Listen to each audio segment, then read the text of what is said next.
Hi there, Santa Tim here, the Thrifty Santa. Yep, I'm filling in for Thrifty Tim today.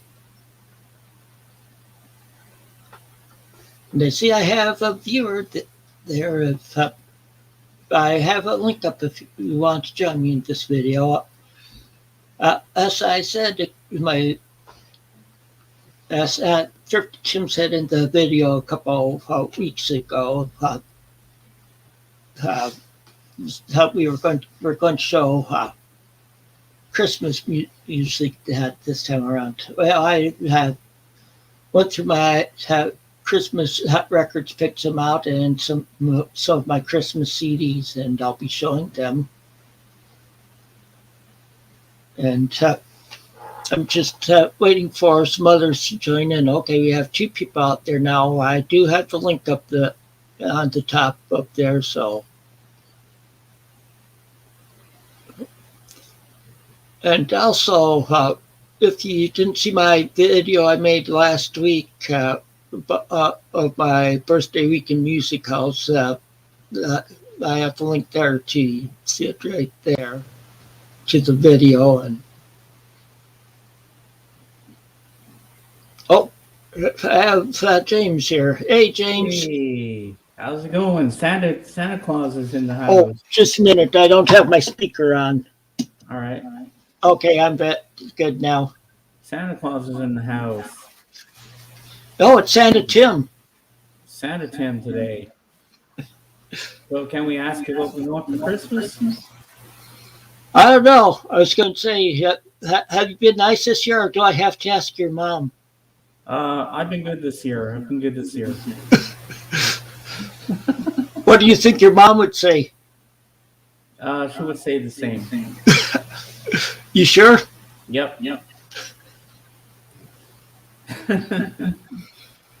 So let me grab a beer. I'll be right back. And then okay. I've got to show you, and then I've got an early Christmas gift too. Okay.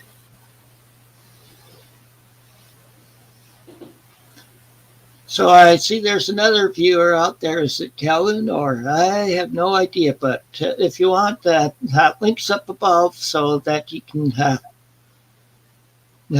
join in. And of course, James is off getting his beer for this afternoon, and so the people that are viewing, are you doing much for Christmas this year?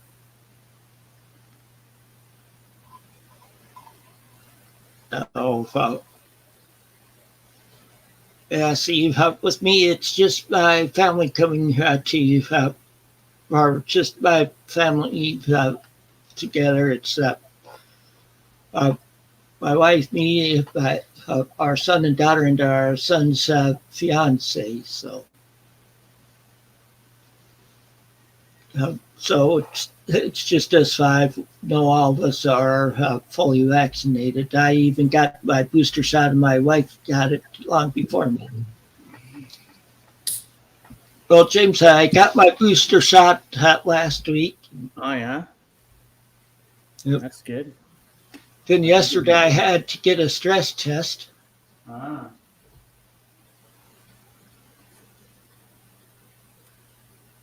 All right. All my stuff organized so I can show you.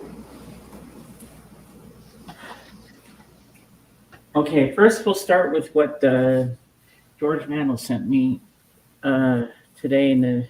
It showed up in my mailbox.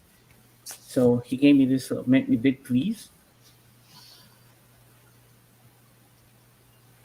Okay, he sent me the sticker "Riding Easy." Okay. Then he says, "Hi, James," and he sent me all the box set, but it's burnt copies of it, of every single Doors album. Oh, and boy. This one has the first one. This one has the what's it called? Their "Break On Through to the Other Side," where he actually says, "She gets high, Dun, dun, dun, Yep. she's tied. So we got number one, Doors Okay. Perception, 1967. And he puts this in paper in between so it doesn't scratch. Next we have Strange Days, also Yep. 1967. I have Strange Days. I have their first album also. Oh, yeah. Yep. And the next one is Waiting for the Sun, 1968. Don't think I have that one. Next we have one I've never heard. Well, I've heard part of it, but never owned it. The Soft Parade, 1969, the year I was born. Yeah, I want to get that one. And then we have this one I have on CD already, but nice to have it again. Morrison Hotel, 1970. TNT fan. And then we have Oh boy. The Doors, my favorite song, my favorite album too. LA Woman. Well, I think he just changed his name. You know that guy last week that I had to block? Yeah. Going as TNT fan now. Oh, good. And next we have the singles box, Light My Fire, 1967 to Land Ho, 1970. So we got that one here. Then we got, I think this is the last one. We have, if I can get it out, The Doors, 2013. The singles box, Love Her Madly, 1971 to The Mosquito, 1972. Then we have another one. The stupid paper would come off. The Doors, Other Voices. And that concludes that set, which I'm going to put over here on the table before I knock all the CDs over and they all get scratched up, which I don't want to do. And then before we get into the records, Seems like you'll have to add Doors to your name. yeah, maybe. I got enough of my name as it is, Tim. So this next thing I'm about to show you came yesterday early, and it's only being released on Blu-ray and DVD and 4K actually today. So my friend sent me this for Christmas while I asked him for it. He's one of my friends in the choir. His name is Len, and so he gave me this. No Time to Die, 007, James Bond. Oh, yeah. Yeah, that's going to be nice. I love this slipcase. It's so nice. Then slides out. And you have the movie itself. Here's the movie on Blu-ray, the bonus disc, and the DVD. DVD, never watch it. See, they put the DVDs in there because if you're just upgrading to Blu-ray, they kind of put the Blu-ray in there as well. Yep. Put DVD in there, still want DVD. I like those when they come like that because we have a DVD out in the living room, but if I want to watch it on my computer, I have to. We have Blu-ray out in the living room, but my computer won't take Blu-rays. Okay. So, but I can put DVDs in there and watch them. So. And hold on, I got a message on Instagram before I go to the records. Okay. What was I gonna do? Oh yeah. Before I text Jorgen, I'll show you the records first. So you ready? Now we're getting into the records. Okay. These are from JJ. 22 explosive hits. So this first one is called Greenfields. The Gibb Brothers Songbook, Volume 1. Okay, the Bee Gees, in other words. Yeah. And comes on 180 gram vinyl. And this is what it looks like. And the coolest part about this, Tim, is, if I can get it out properly, on colored vinyl. What's on that one? Because there's a big dead wax area on there, so. It's a big dead wax. Yeah, there's only like, on this side, there's 3 songs. The other side is 3 songs. And here are the songs on here. You get How Can You Mend a Broken Heart featuring Sheryl Crow. To Love Somebody featuring Jay Buchanan. Rest Your Love on Me, featuring Olivia Newton-John. And the other side you get With the Sun in My Eyes, Morning of My Life, and Butterfly. Butterfly is such a beautiful song. And then on disc number 1, you get I've Got to Get a Message to You, featuring Keith Urban. Words of a Fool, featuring Jason Isbell. Run to Me, featuring Brandy Carlisle. Too Much Heaven, featuring Alison Krauss. Then side 2, you get Lonely Days, featuring Little Big Town. Words, featuring Dolly Parton. Jive Talking with Miranda, featuring Miranda Lambert and Jay Buchanan. How Deep Is Your Love, featuring Tammy Emmanuel and Little Big Town. So it sounds like other artists singing Bee Gees songs. Well, actually, it's Barry Gibb doing singing with these artists. Oh, okay. Because the other guys are not around anymore because they're passed away. And next, I got this one too. Linda Ronstadt's Oh yeah, I think I have 2 copies of that. But there's another volume which I'm looking for, which has the song I like on there, Blue Bayou. So on this one you get You're No Good, Silver Threads and Golden Needles, Desperado, Love Is a Rose, That'll Be the Day, Long Long Time, Different Drum, When Will I Be Loved, Love Has No Pride, Heat Wave, It Doesn't Matter Anymore, and Tracks of My Tears. And it has a nice gatefold with all the songs in there. And Peter Asher actually plays on some of them, and he also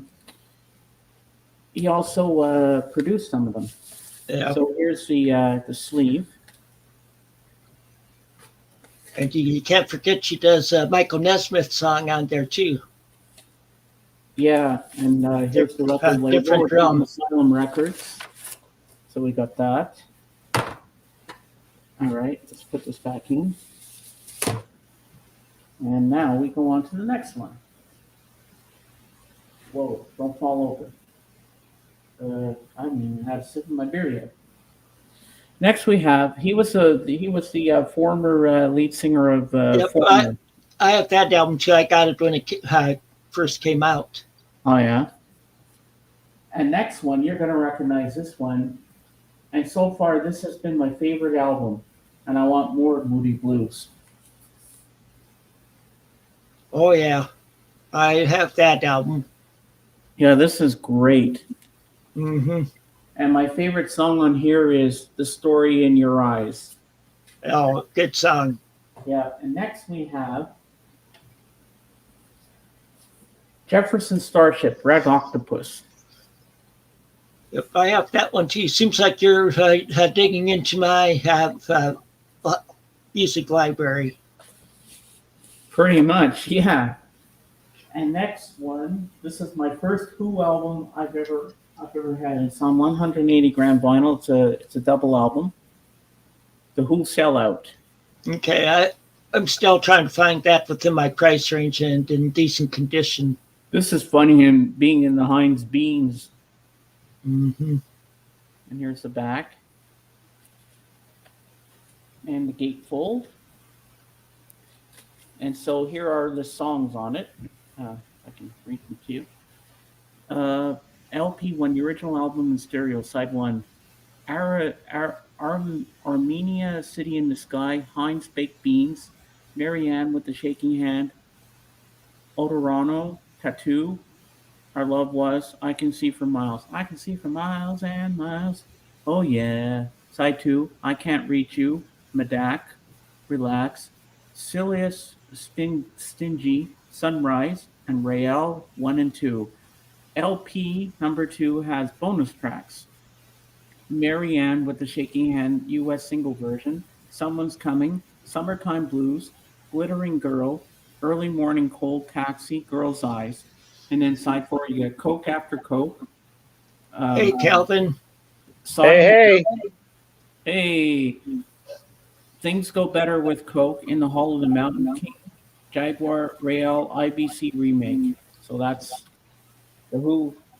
And next we go on to 3 country western albums. You'll like this, Tim. Garth Brooks. Okay, yeah. No Fences. Can't remember whether I have that one or not. And That's not real country music. This is Garth Brooks, Broken in Pieces. Boy, I should have waited to come on. Oh my God. Well, at least Garth These are all Brooks from isn't as bad these are as all a from lot of J.J. the Calvin. current ones. And then this is Seven Diamond. This is also Garth Brooks, and it's a live album, which I haven't heard yet, and it's on three records. So record one's here, 2 is in the middle, and 3 is over here. So I don't know what songs are on this, but I'll find out at some point. So Did you get those? Did you get those directly from Garth Brooks? No, I got them because I know he's trying to overtake the Beatles, so he sells all his albums really cheap.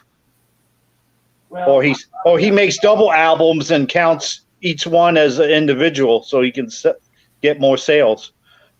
I actually got them from JJ 22 Explosive Hits. Oh, which reminds me, I gotta text Jorgen. Otherwise known as One Hand JJ. Yeah, One Hand JJ. Yeah. Why? What'd he do? Well, he slipped on some soda coming out of the bathroom when he went to see the Spider-Man movie, and he broke his hand. Oh boy! And we're having a Zoom call tomorrow, the 2 of us. Oh, and look what I got early, Calvin. You're gonna love this.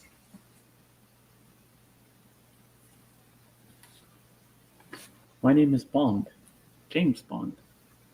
I got No Time to Die. Okay. Yeah. I gave up on that franchise long time ago. It came out. I received it yesterday, and today's the actual release date for it. My friend got it from my Christmas gift back home. Someone I used to know in the choir. Oh, and look what I got! I got a Moody Blues album as well. I don't know if you're here to see it, but I'll show it to you. And I love it. He got his first Moody Blues. See, that could be our random artist now. We can all just, instead of showing Partridge Family or the Osmonds, now we can all just randomly show Moody Blues albums throughout the show. Do you have this one, Calvin? Every Good Boy Deserves Favor. No, I don't have that one. And this one has one of my favorite songs on this. I heard it for the first time last week. My favorite song on here is The Story in Your Eyes, and it's distributed by London Records, and it's on Threshold, which I never Threshold was a label that Moody Blues started. Oh. Yeah, Tim, I decided to try to get more people from Idaho to watch your stream, so I got a Boise State hat on today. Ah. So if you get a lot of people from Boise on your stream, you know why.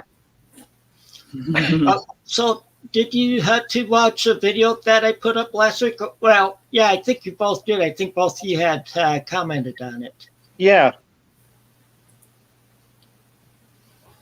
What video was that? So is all your 70s stuff just going to be like mellow stuff, or are you going to do psychedelics? I mean, not psychedelic 70s, but prog 70s and rock all 70s? Kinds of 70s, prog, rock, pop, country, disco. There you go. Yep, I don't have anything to do. I'm waiting for this holiday to get over with. So, Calvin, you have anything to ask Santa Tim for Christmas? What you want? Oh, I tried.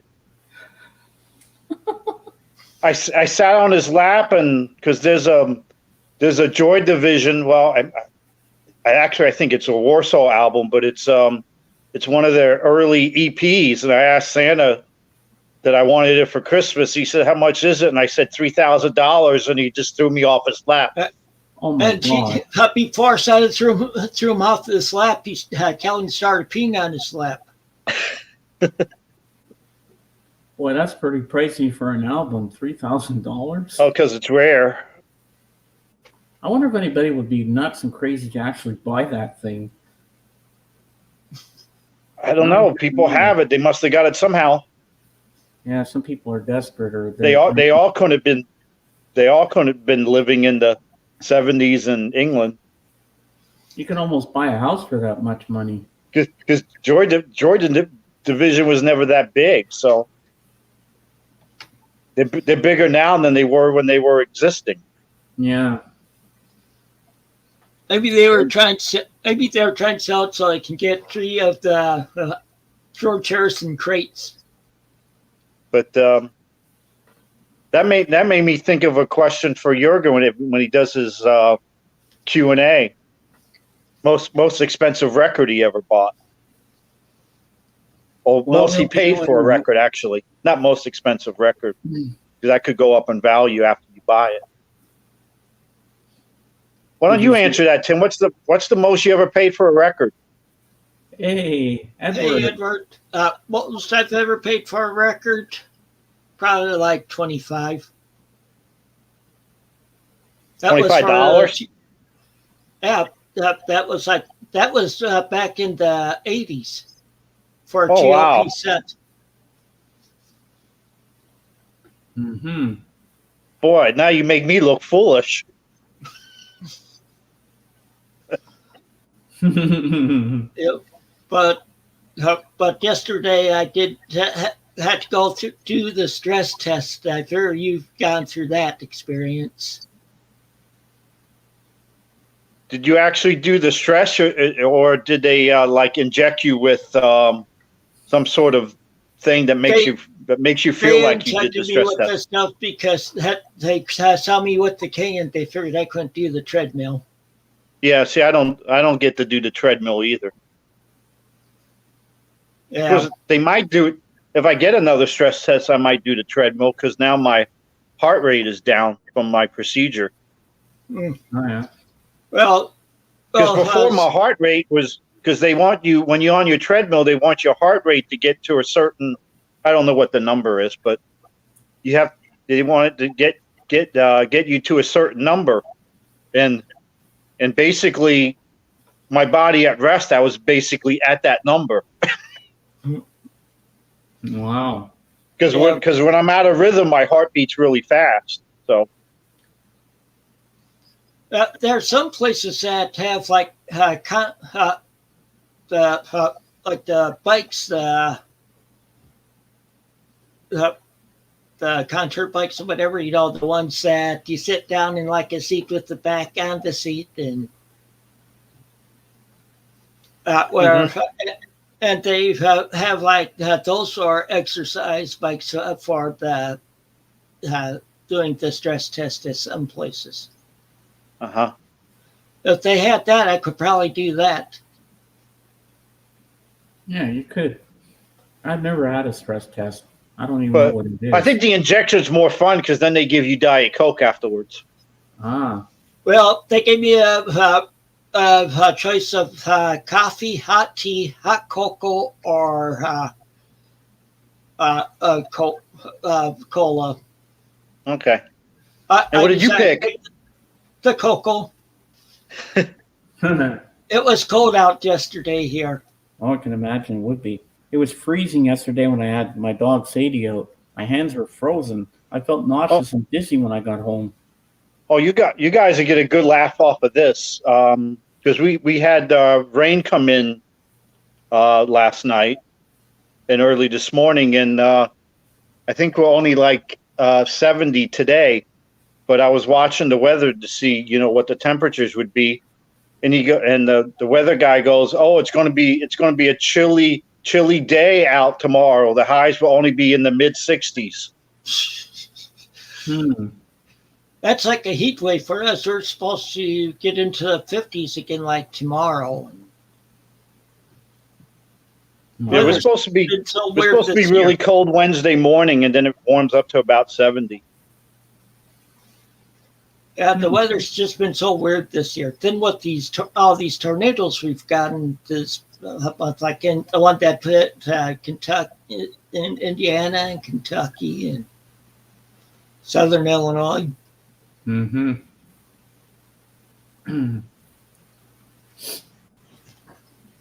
So tell me, you got any new records to show?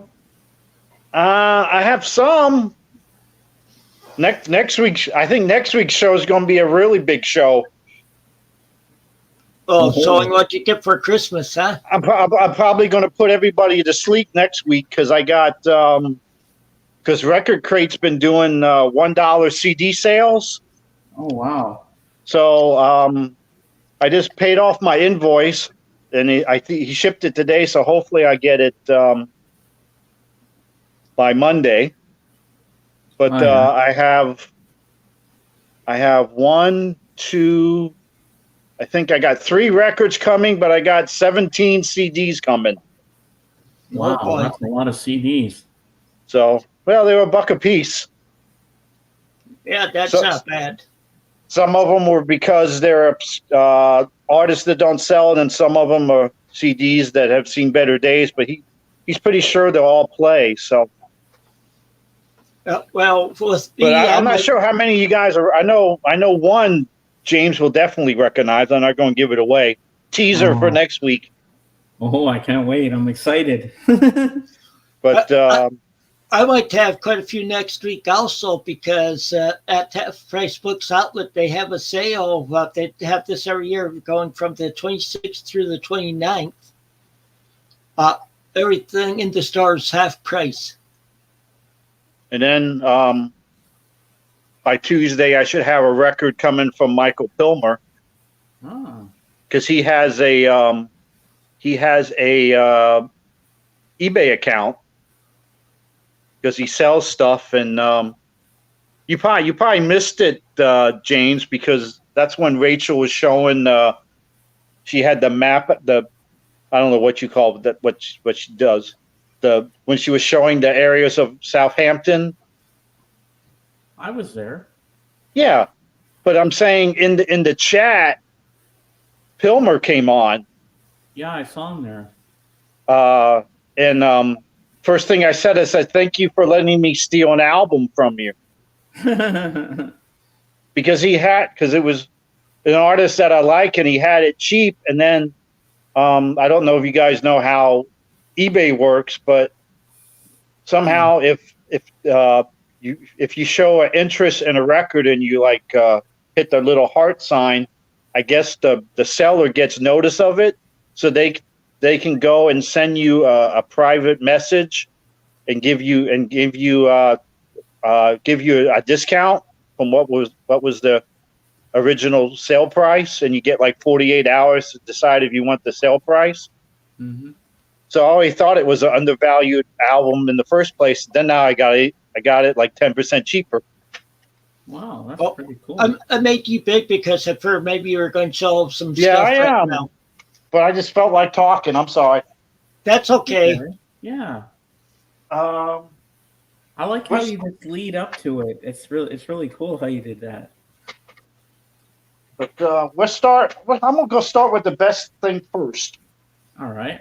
Because I've been hyping this, and like I said before, I wasn't going to get it, but I was going to put a bid in on eBay just to see what would happen if I happened to be the winner without increasing my bid. I said I'll take it because I really didn't have the money set aside for it. But it's the Jimi Hendrix Experience Paris '67. Ooh, that's the Record Store Day thing, isn't it? Yes, Record Store Day. Wow. And then my other Record Store Day is coming with with the CDs, because I got the Big Brother and the Holding Company. Okay. But that's next week's. Let me show. Then I got a little story behind this record. Let me show the. It's hard to tell because the colors are dark, but it's dark blue with some black speckle. Ooh, that's nice. I like that color. Yeah. It's almost like a cobalt blue in a way. Wow, that's beautiful. I like that. And Tim probably knows part of this story because one of the things that Purple Haze is known for is that because of the misheard lyric in it. Because when Jimi Hendrix said, "Excuse me while I kiss the sky," some people thought he was saying, "Excuse me while I kiss this guy." Yeah, I've heard that before too. So one thing that I heard, because this is my first Jimi Hendrix record, one thing I heard is that, once that became a popular thing that, he was saying, "Excuse me while I kiss this guy," he actually started saying that in his concerts. So the cool thing about this is he found a middle ground for it. Instead of saying, kiss this guy, he says kiss that guy. But it's pretty clear he doesn't say kiss the sky. He says, "Excuse me while I kiss that guy." So that's pretty cool. Yeah. And he talks in between songs on this record, so it's a really good record. I recommend it if people can still find it. Oh, I'm sure you can get it somewhere. Let's do this one, because this one comes with an update, and I'll show because this is definitely going to be a familiar album because I showed the CD last week, but I got a promo copy of it. Abacab by Genesis. That's great album. And I got version C because this came with four different covers. The colors on here, there's like four different patterns. Yeah, you got the one with the blue. Yeah, so I got C. Let me. So, for being a promo, this is almost minty fresh. Wow. No noise on it whatsoever. What song's on there again? I used to have that on cassette back in the day. Abacab. Abacab, No Reply at All, Me and Sarah Jane, Keep It Dark, Dodo, Lurker, Who Done It, Man on the Corner, Like It or Not, and Another Record. Oh, cool. Yeah, and this was my introduction to Genesis. Because I knew nothing of their prog period growing up. So this came out in what, 81? So I was 81. I was 13. So that was my first experience. But I have my update is this is the CD. Oh wow! And I have good news. Because as I told the story, a lot of my Genesis CDs got water damage. But it didn't look that bad, so I went ahead and played it, and guess what? There's nothing wrong with it. All right. The miracle. So now I'm obviously, when Jurgen comes on, he'll probably have lots of examples of this, and I know Tim, you probably have lots of examples, but now Genesis is my first band, and I was too young for 8-tracks, so I count the three main sources being LP, CD, and cassette. So now Abacab is the first record I have of all three, because Hair is the cassette I've had for the longest time. I've had Abacab on cassette, but I can't remember what the cover was on mine. Because this is what I got in '81. Yeah, I'm pretty sure I got the record when it came out. I have had a cassette player also. I don't have a 8-track. I didn't care for 8-tracks because they had changed tracks in the middle of the song where you'd have to clunk in there.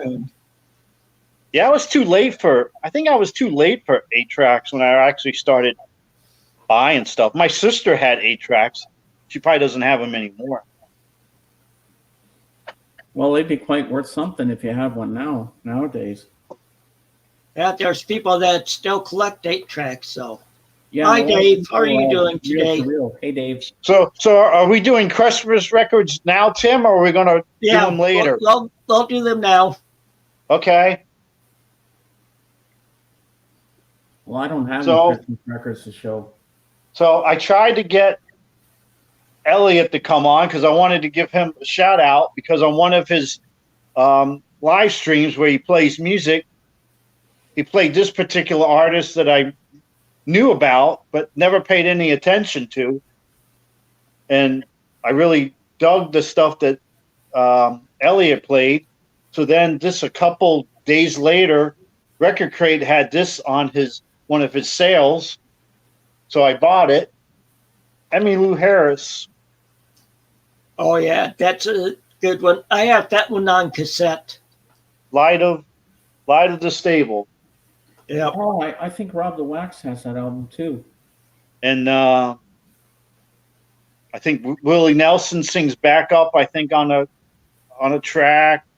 Ricky Skaggs. Nice. Because they do the first song is Christmas Time to Come, and it has a very much of a bluegrass feel to it. Show the Warner Brothers. This is another one that it's very minty. I mean, yeah, you can tell. The cover is pretty close to being excellent, and it doesn't look like this has been played very much. And for me, not really liking Christmas music too much, it's a very good Christmas album. Oh yeah, and now it's my favorite. Of course, I have to give the one caveat: it's the only Christmas record I have. but it is truly good. Well, I just love Emmylou's singing voice. I was listening to it this morning, but I was hoping Elliot would pop on. Then we could get him, because I know he has more Emmylou. I thought maybe he could come on and show some Emmylou. And there's an artist that obviously you've seen from me many, many times. And now I got another one. Jim Reeves. Oh, yeah. I like Jim Reeves, too. Jim Reeves Writes You a Record. This is from 70, 71. So obviously it's a comp. And just to sort of explain the title, there's on the back, there's a thing that Tom T. Hall wrote. Oops, some glare, but there we go. But anyway, it's only one sentence, so it won't take too long. Tom T. Hall was trying to explain a successful record to a group of young, aspiring songwriters and said, songwriters write songs, but artists write records. So that's how the title of Jim Reeves Writes You a Record came from. Wow. And like Chet Atkins produced it, so most of these are crooner songs. Because that's what Chet Atkins producing, you know it's going to be good. That's the way Chet Atkins kind of took over Jim Reeves. He didn't have as many fun songs, but let me see. When Two Worlds Collide, you might know that one. Wild Rose, 7 Days. It's not the best one I have, but it's pretty good. And I got one other one to show, but I'll show it later. It's my weekly segment of, because I feel so bad for Tim because his record collection is so small that I'm always trying to find him new artists to try to boost up that record collection. But I'll show it. I show it later. All right. I don't want to hog all the time and bore your audience. My collection's so small. Where the hell is Jorgen? He's late today. It's tongue in cheek, Tim. I know. Okay. Talking about new artists. Did you happen to listen to the YouTube video I sent on your Instagram? No, I haven't yet. you sent it to me the day I had a bad migraine. So That's all right. That should be a topic for next week. We should think of artists that records that we want for next year.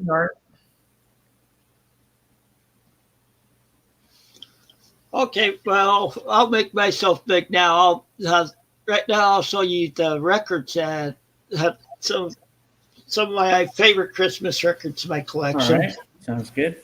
Ooh. First one is Carpenter's Christmas Portrait. I know Steve Snee likes this one also. Mm-hmm. I think Jorgen does too. Anne Murray Christmas Wishes.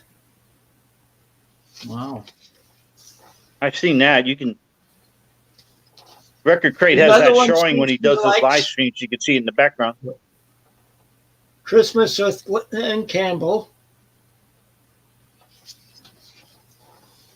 And just for some laughs, Bobby Sherman Christmas album. Wow. Okay, Barbara Mandrell, Christmas at Our House. This is from the 80s. I do like some of these Christmas albums that some of these country artists did back in the 80s. Because there's her, and then this one, Lee Greenwood, Christmas. Excuse me. And this one, one side is Christmas with Eddie Arnold. The other side is Christmas with Henry Mancini. Cool. Here's one I really like is John Denver's Rocky Mountain Christmas. Sweet. Then this next one, it's not a Christmas song, but it has a Christmas song that I really like on it. Snoopy and His Friends by the Royal Guardsmen. This is the one with Snoopy's Christmas on it. And then on side 2, it has another Christmas song that called It Kind of Looks Like Christmas. Oh, so it's Snoopy and the Red Baron. You probably heard my phone. I got a new phone the other day. My wife and I both did. Here's another one that's not a Christmas song, but this is a song with song Green Christmas on it that you've probably heard on the radio. This is like from the late 50s, early 60s with Stan Freberg.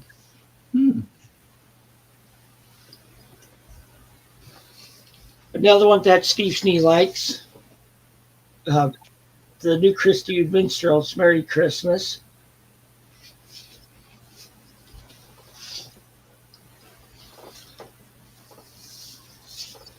Another one Snee likes, Andy Williams, Merry Christmas. And this one is one of his Christmas songs. This is Tennessee Ernie Ford, The Star Carol. Oh, I like that star.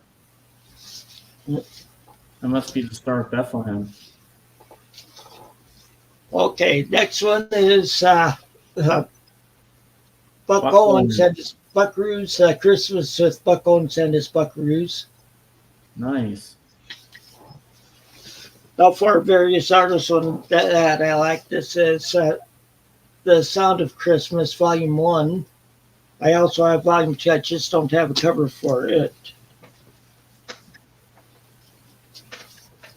Bobby Vinton, A Very Special Christmas.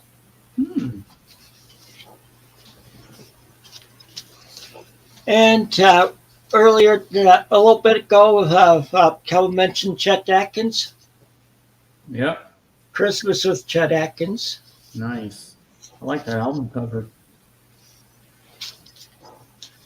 Okay, here's Sting Autry.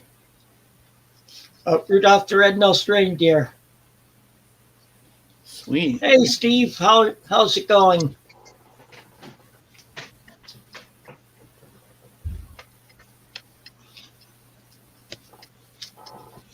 Okay, here's one that's New Age music. It's first one of a series. It's by the artist on that recorded on the Windham Hill record.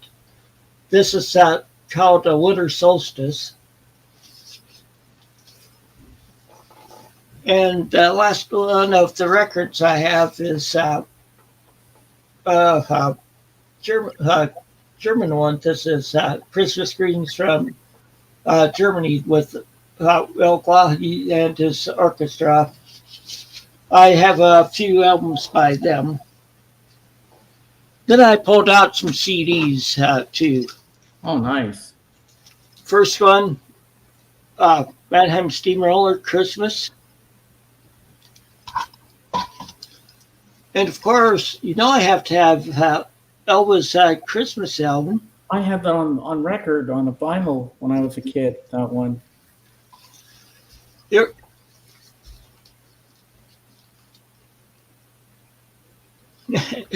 I knew that, Steve. I watched your videos. And here's one of my favorite Christian groups. They're a Christian hard rock band called Cutlass. Mm-hmm. And sometimes I'll play some of the more traditional songs on there, but you can hear the rock guitar in there too. And Kenny Rogers, Christmas. Oh, I love Kenny Rogers. He's so awesome. And earlier I showed you that a Winter Solstice. Yeah. There's Volume 4. And it's funny you're showing that perfectly today. You know why, Tim? Because today is the start of the Winter Solstice. It's winter. Oh, okay. I see what I did wrong here. I put the cover in the back. See, a lot of these I have in sleeves because apartment room before this one, it was all not much storage space. So I put most of my CDs back then in the paper sleeves that they have for holding CDs to save room. And I had them been underneath my my bed. Here's Trans-Siberian Orchestra. This is The Lost Christmas. Oh, I love their Christmas canon that they do. Oh, yeah, I've seen them do one of their Christmas concerts. This is another one of their Christmas ones. This is their first one. This is Christmas Eve and Other Stories. Oh, wow. Okay, from the 80s, various artists owned by various artists. Oh, I've seen that before. And some of the proceeds from that and the sales of that were to Special Olympics. Okay, Amy Grant, Home for Christmas. Cool. And here's Michael W. Smith, Christmas. Oops. Wow. I like his music too. Some more Mannheim Steamroller. Ooh. This was their first Christmas one. This is Man, when do you start listening to all this Christmas music, Tim? Do you start in July? This year I was doing some in October because I was working on digitizing it. But normally I mainly listen to it from between Thanksgiving and Christmas. Okay, this is last of the three Trans-Siberian Orchestra Christmas ones. This is Christmas in the Attic.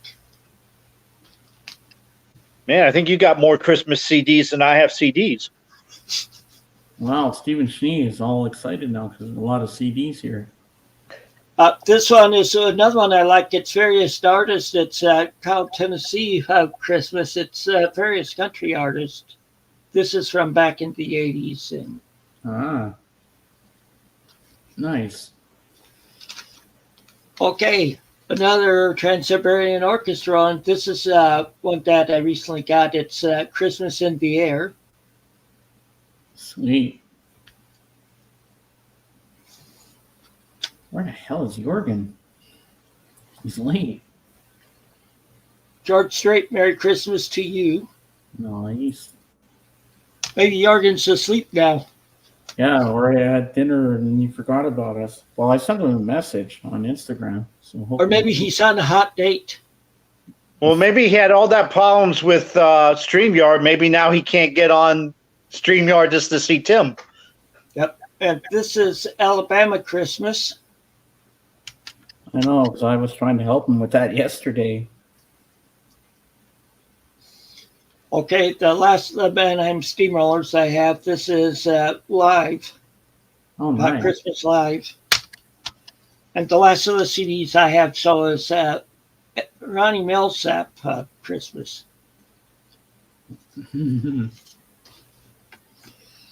I didn't show all of them that I have. I just showed a few. So you're right, Stephen. Getting physical media is the best thing, you know? Yeah, I collect cassettes also, along with records and CDs. Like I tell people, I'm a music collector. I don't say I'm a vinyl collector, but I'm a music collector because I collected down in all three of these mediums. Yeah, with every different kind of formats you can find. Yeah. There's some albums that I haven't on all three formats. Like the Anderson Preferred Weichman Howe album. Mm-hmm. Well, there's some 90s stuff where the LPs, been reissued that just way too expensive. Yeah. Because I know I was searching for I was searching to get some Jane's Addiction. But I wanted LPs. I didn't want the CDs, and LPs are like $100, $200. It's like stop and break. And you can probably find the CD for $20 or less. Yeah.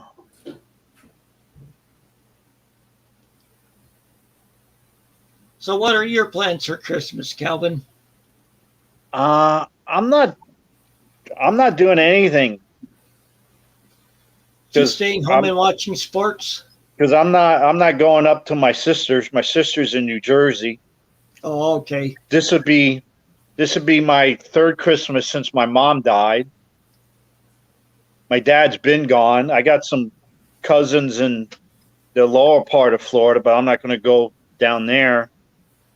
And like I said before, a lot of my friends I met at through minor league baseball games, and that catered to a lot of to an older audience. So at this point, a lot of my best buddies, they're all gone. Yeah. So that's why I don't even bother at Christmas, because I used to buy a lot of gifts and stuff, but all my close buddies are gone. So there's not even anyone to buy for. So are you going to have a turkey TV dinner and watch sports? I don't know what I'm going to eat. Probably chicken patties or something. But yeah, I don't know. Because there's a lot of football on. Yeah. College basketball kids get the day off. I don't think there's any college basketball on Christmas. But, of course, that's the big day for the NBA, too. There'd be a lot of NBA on. Yeah. Oh, yeah. I'll be probably watching the Bucks game with on Zoom call with JJ that afternoon. Where's the game at? I don't know. I think it's in Milwaukee. I think so. I'm not sure. Hopefully it happens. Yeah. Because I know in hockey, I know they cancel a lot of the cross trips of teams. Because so they wouldn't get stuck in the other country. Mm-hmm. So all the when a Canadian team was supposed to play an American team, or vice versa, most of those games got postponed.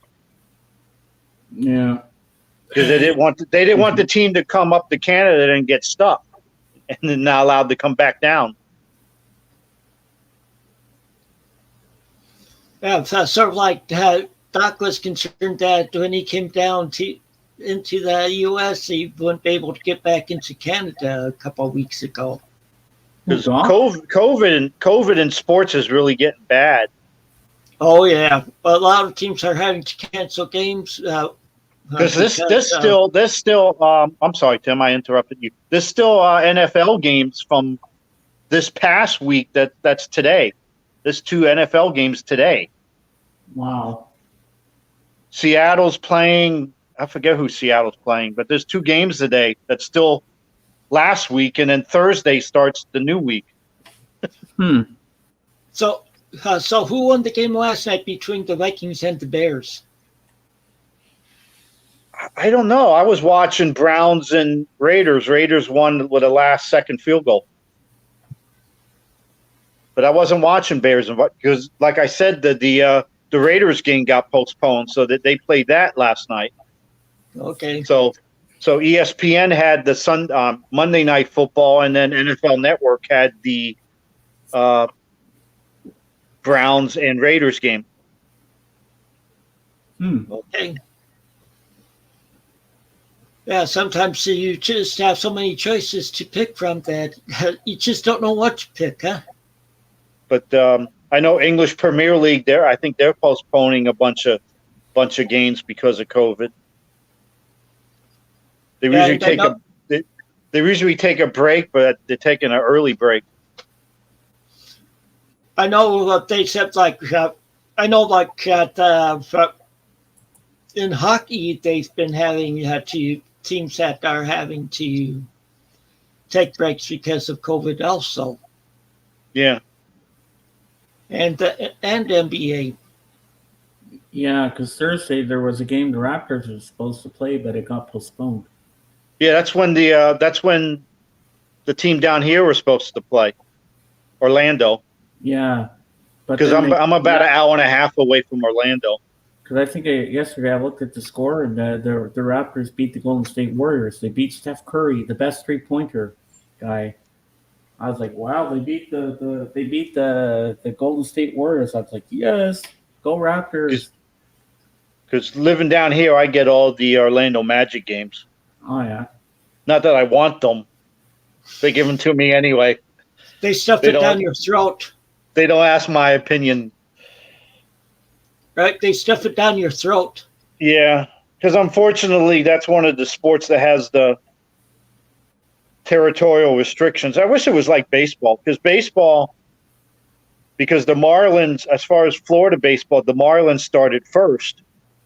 And I attended college down in the Miami area, so I was attracted to the Marlins. So when there were no Rays and only Marlins, the Marlins were shown down here, and of course they're still shown down here. Both teams are shown. But with football and basketball, they have territorial restrictions. So since I'm near Orlando, I can't see any I can't see any Miami Heat games. Yeah, I remember when that blackout stuff used to be so bad. And well, here I get every game. I get Orlando. I get Miami Heat on because we have Sportsnet channel. We have TSN. You've heard of those, Calvin? Yeah. Like we get all the games here. Yeah, here in the States, what was it, like the late 80s, early 90s? Yeah, but you only got one. But you only got one Canadian team. Yeah, we only have Toronto Raptors here. Yeah, but I'm saying there's 2 teams in the state of Florida, so certain parts of the state will get Magic games, and then certain parts will only get Heat games. Well, yeah. It used to be called Sun Sports. They changed the name of it now, and I think it's called Bally Sports. I wish JJ was here. JJ probably know what I'm talking about. JJ knows all that shit. He could tell you everything about that, definitely. But anyway, I'm not talking about like TNT or NBA Network or things like that. I'm talking about the home network for the teams. Because they both have Sun Sport. Both have Sun Sports as their home network, but because of territorial restrictions, you don't get both teams. You either get Magic or you get Heat. That's sort of You don't like get both. that's sort of like the Sox and the Cubs. Yeah. And Miami Heat's a better team than Orlando. Oh yeah, Orlando's terrible. But if I was there at your house visiting you, Calvin, and the Raptors are going to play Orlando, we'd have to watch and we could cheer the Raptors on. Well, I don't like I said, I don't like Orlando. My teams are my number one team is Dallas, who's very disappointing at this point. Golden State. Golden State's good, yeah. Steph Curry. And then I'm trying to find an Eastern Conference team because Heat's okay, but I don't like them as much as I did. So I'm trying to, I'm becoming a Brooklyn fan, even though I'm from New Jersey. So I was kind of upset when they left New Jersey to go to Brooklyn. And I said, I'm never gonna like the Nets again. But now they got Kevin Durant and James Harden and they do have some talent down there. And the guy that thinks the world is flat, Kyrie Irving, who still won't get vaccinated, but he's coming back. He's gonna play in cities that don't have COVID restrictions. But he's picking the wrong time to come back, as now there's that variant. Yeah. So I bet a lot of these states and cities now are going to have different restrictions. So he might be stuck not being able to play again because he still never got vaccinated. Yeah. So he can't play. He can't play in New York because he's not vaccinated. He can't play in New York. Yeah. So he can't play any home games. And then I also like the Washington Wizards.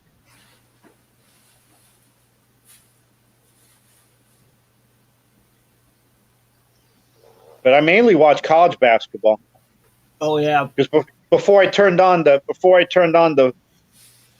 football game, I was watching Stetson play.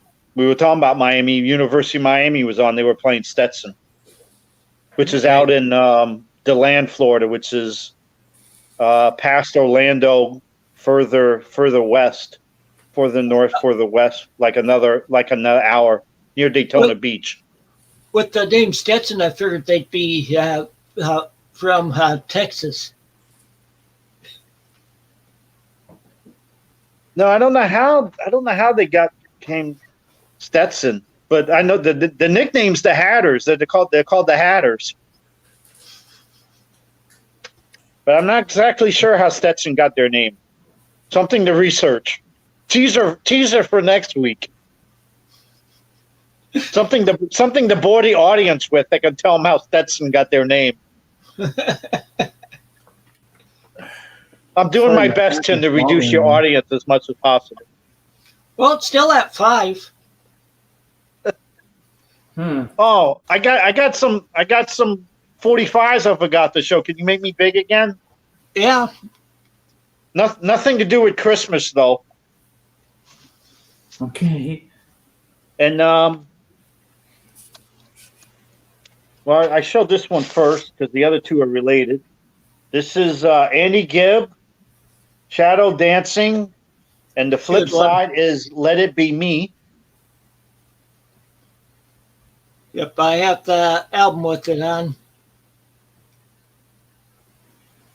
And then these two are related, and I happen to have gotten these from Record Crate before Michael Nesmith died. So people can't accuse me of jumping on the Monkees bandwagon. I show you the one that came in a generic sleeve.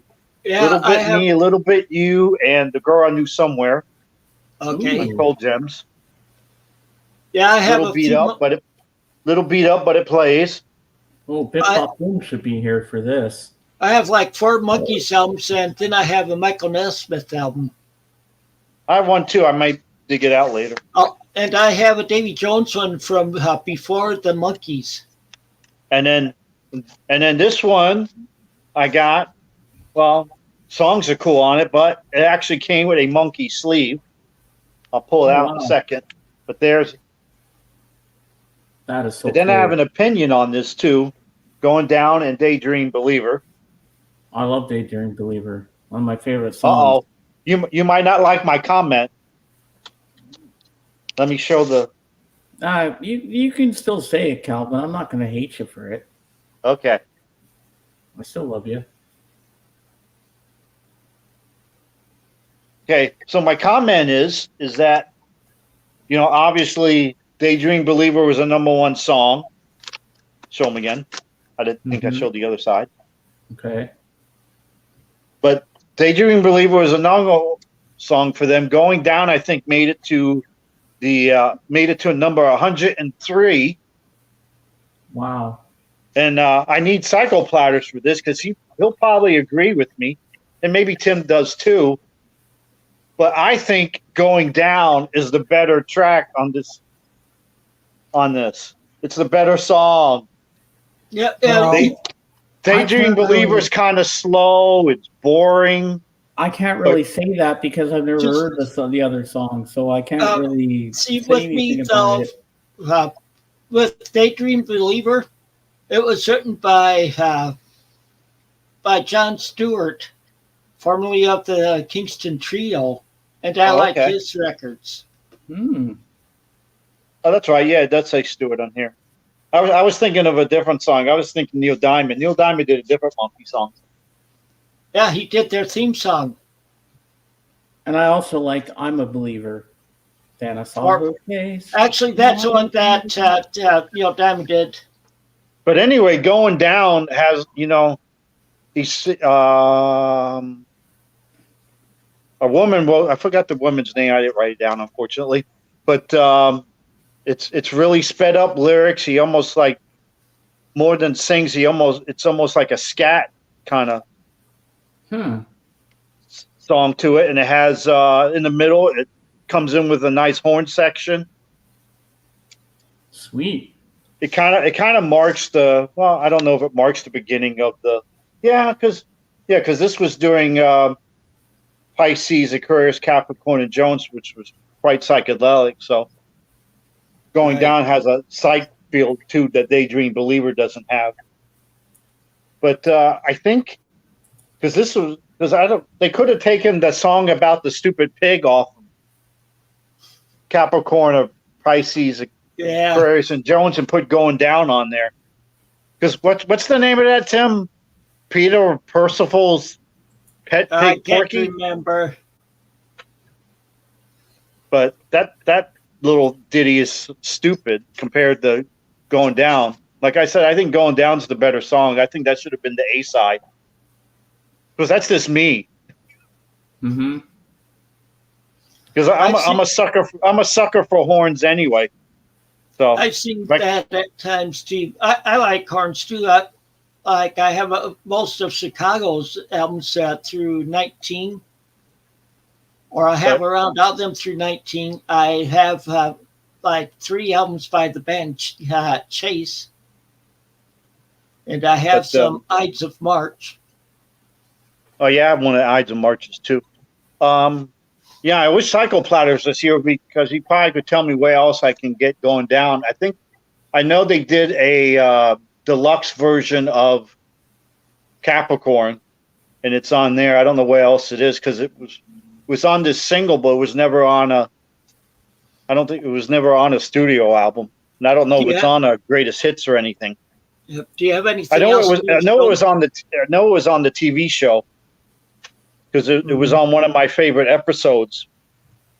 Because you know I'm a Western guy, and there was an episode that Barton McLean was on. Yeah, it was a parody of Bonanza. Mm-hmm. Instead of the Cartwrights, Barton McLean was he was a secret bad guy. Everybody thought they were the perfect family, but they were trying to steal.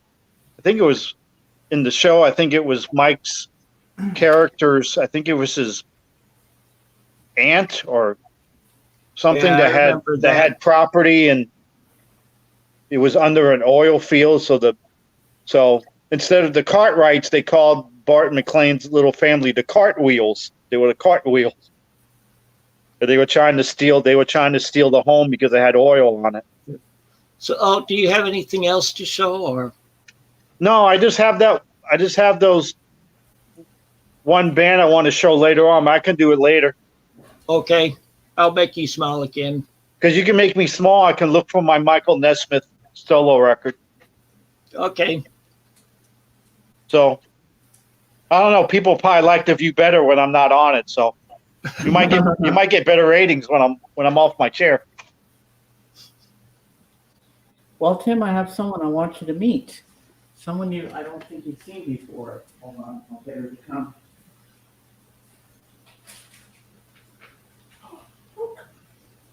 Thrifty, more cookie. Come here, baby girl. Come on, come here. Okay, come here, baby girl. Come here, baby girl. Come here. Sit. Good girl. There's my doggy, Sadie. Okay. What kind of dog is she? I don't know. She was a rescue dog. We found her in the woods a couple of years ago. So Okay. I don't know what she is. She's a mixed breed. She looks like kind of border collie and some other mix or something. I'm not really sure. Okay. Yeah, she's my baby girl. She's about 13 years old, but she's graying in the face, so you know she's getting old. But I call her my baby girl because she's cute like a baby. Right. And every time I say, okay, Sadie, it's time for you to go to bed because you got to get up in the morning and have your doggy cereal, your dog eels, and watch all the cartoons. Yeah. See, a year ago, this past September, our cat died. Yeah, she was 16 years old, and Oh no! she always liked to come and curl up by me and just don't sleep in. Yeah, Sadie's lying on the floor here, licking her claws. Or at times, I'd be playing music, and when it would stop, and I hadn't put anything on for a little bit, she'd come make sure I was all right. Oh, that's Yes, she cute. was wanting me to put on more music. So she was a music lover, was she? Oh yeah. Well, I used to have a bird named Tweety. He was a budgie. And every time the song by the Turtles, Happy Together, came on, he'd get excited and jump around the cage. But he was breathing in the hopes I could put my finger in there. He'd come out of my finger. I go, Tweety, look, it's Happy Together. They're playing the song. And I turn up the sound on the radio, and I pull up, and the bird would come out of my finger, and I'd sing it, and he'd dance on my finger and go. It was cute. Oh, you're just missing Sadie, Calvin. Oh, Yeah, my doggo. She's right next to me on the floor. She's right here. Hey, baby girl. okay. Before I get to Nesmith, this is everybody but Michael Nesmith's autograph. Okay. Ooh. Oh, sweet. I know Paul Seckles Platters has most of their autographs. Because I got this. I'll tell the story. I got this when they came to Clearwater to do a concert.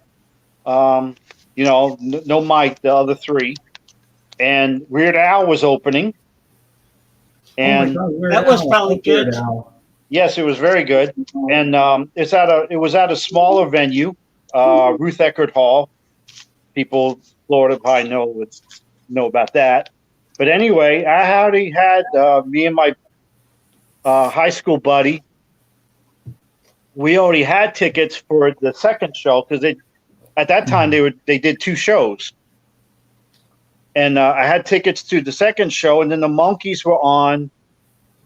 I guess they're still around a little bit, but this is when the local stations used to do their own little morning shows. And there was a guy, I forget his first name, but the show was called Murphy in the Morning. And I think it might have been the day before the concert, might have been the day of. But anyway, the Monkees were on, the three of them. and they did at the end. They did a contest, and you got tickets to the first show.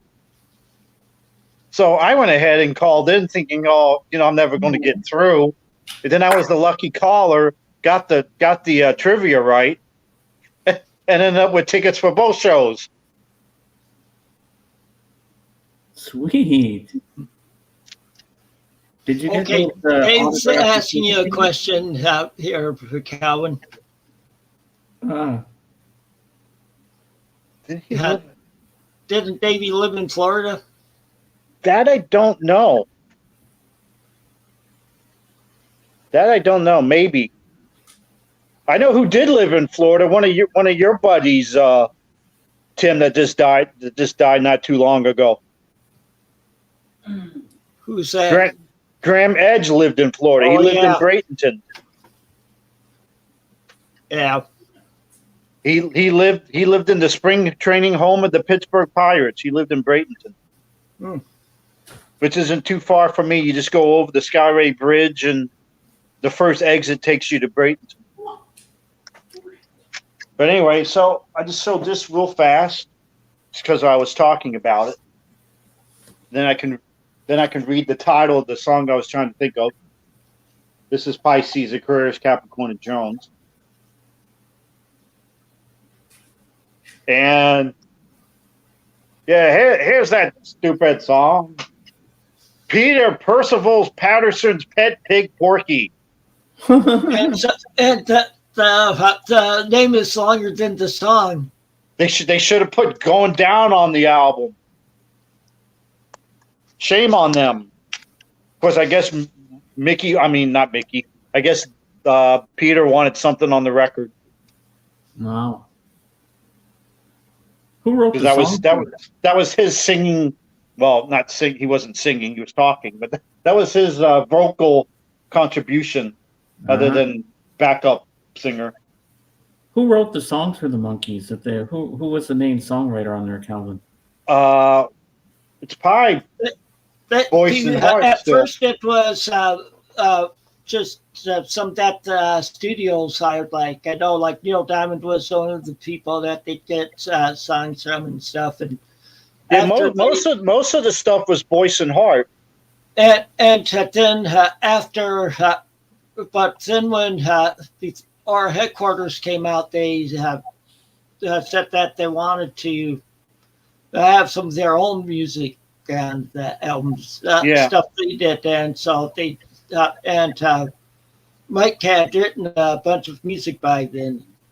This doesn't have the individual song credits, but most of this stuff was Voice and Heart. So, with contributions here and there, like we talked about Neil Diamond, and Carole King did the theme song for Head.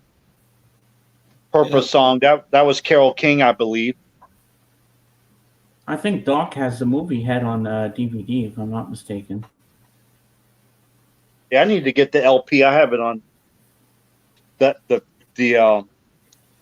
But I'm not talking about the movie. I'm talking about the soundtrack. Thank you. I don't know why I couldn't see. I'm getting Alzheimer's. I got to mute for a second. My mom just got back. Hold on. But anyway, I need to get Head on LP. I got a CD version, but there's only 4 actual songs on. The rest of it's like clippets from the movie. And then here's my Michael Nesmith, Infinite Rider on the Big Dogma. And this has the song Cruising on it. Okay. Cruising Wyoming and the what the heck was this guy's name? Oh, and I just had another senior moment. I have them a lot. What was that song? Oh, it probably says on the lyrics. Let me look at Flying. Cruising. Oh, yeah. Lucy and Ramona and Sunset Sam.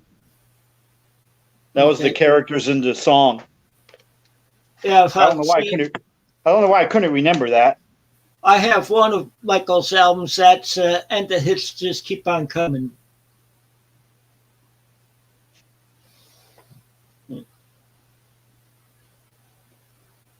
You never got the Monkees Christmas album, Tim? No, I've never seen it. I think it's rather new, actually. Just like I want to get the Moody Blues album or CD December. But I have that's seen their it. Christmas one. I don't think the Monkees. I mean, it has some older stuff on it, but I don't think it's a old release. I think it's rather new. Yeah, it might be. I'll just have to ask Paul next time I talk with him. Then I was going to search out Jim Reeves' Christmas album, but I said I'm not going to get in time anyway. Yeah. So I decided not to bother. Sorry, Tim. That's fine. Because I figured I would get his Christmas album and probably never play it. Play it once a year. Yeah. Have you watched any good movies lately?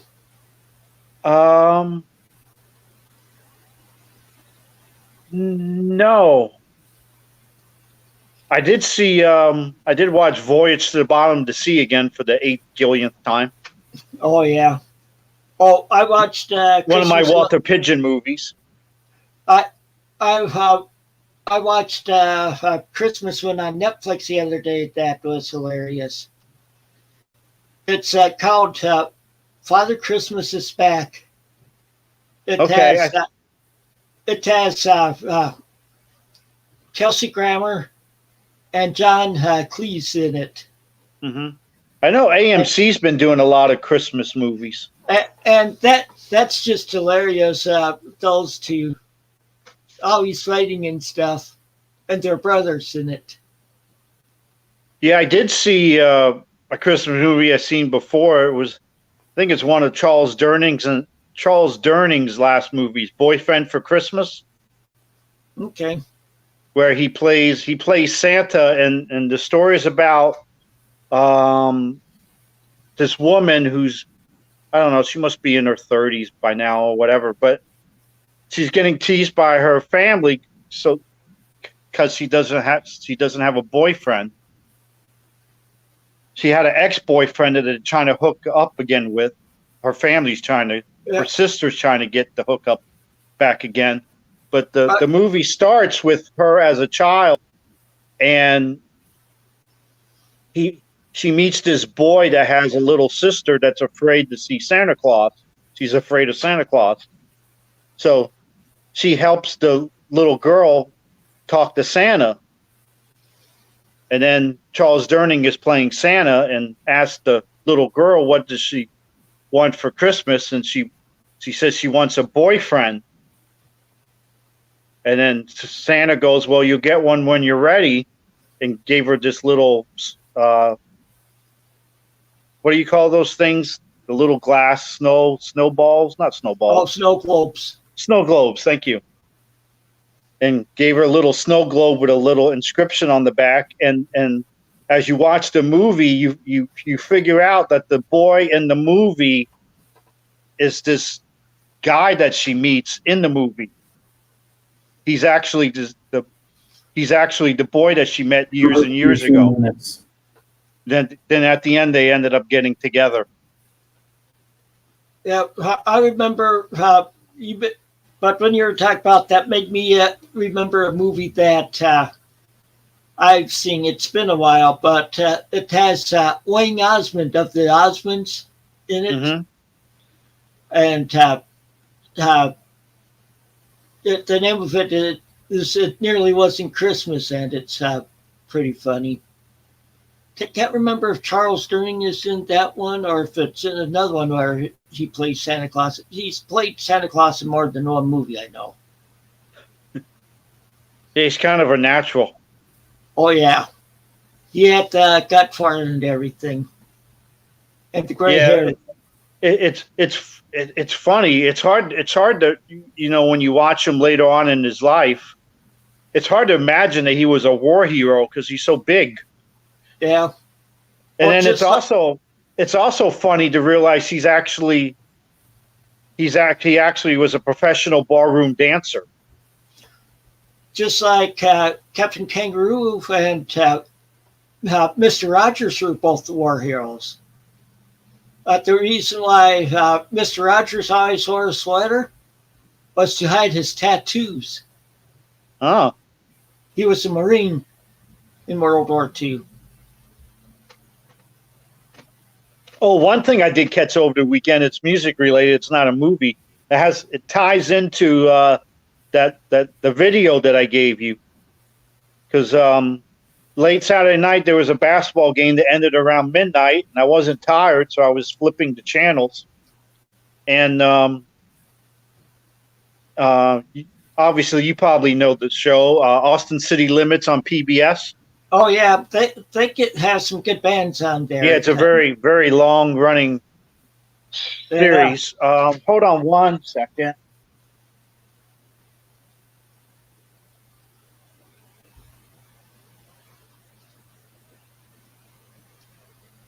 I forgot I had a prop for this story. I'm sorry. Okay, Jorgen. But Jorgen anyway, forgot what day it was. So I was looking, I was looking for something to watch and popped up. Our channel 2 is a religious channel, so I usually skip that. So I usually start with 3 and just hit the volume. I just hit the channel up button. Hi, George. So I was on PBS, and there was this band I'd never noticed before. Didn't know who the heck they were, and I hit the info button on my controller, and it said that Austin City Limits. I don't know when they actually taped the show. I guess it was first broadcast last year. I don't think it was taped last year because there was an audience and they were all close together and nobody had masks. I don't think it was from 2020. Yeah. But anyway, so the description said Cage the Elephant, and it had it had the other band. Here's Cage the Elephant. Okay.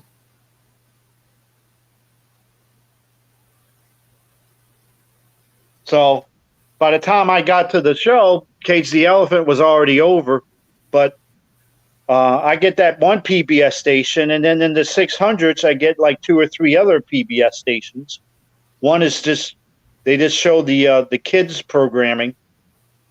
And then I got a couple other PBS stations. So as it turns out, Create and stuff like that. Yeah. So as it turns out, when Austin City Limits shows on my channel 3 PBS, 1/2 hour later, it's on again on a different PBS. Well, so then I turned on. So when I watched the second time, I saw Cage the Elephant, but the band that was on when I first turned on the program and didn't know who they were was that band that I showed you, Tank and the Bangas. Okay. I bet Jurgen, because Jurgen's kind of a jazz person. You heard of Tank and the Bangas? No, only Bangles, but I guess that is something else. No, this is the Bangas, Bangas, Tank and the Bangas. No, never. Tank's the woman's singer's name. Her nickname is Tank. But anyway, they're a mix of so many different things. They're a little spoken word. They're a little hip hop. They got some jazz, some funk, some soul.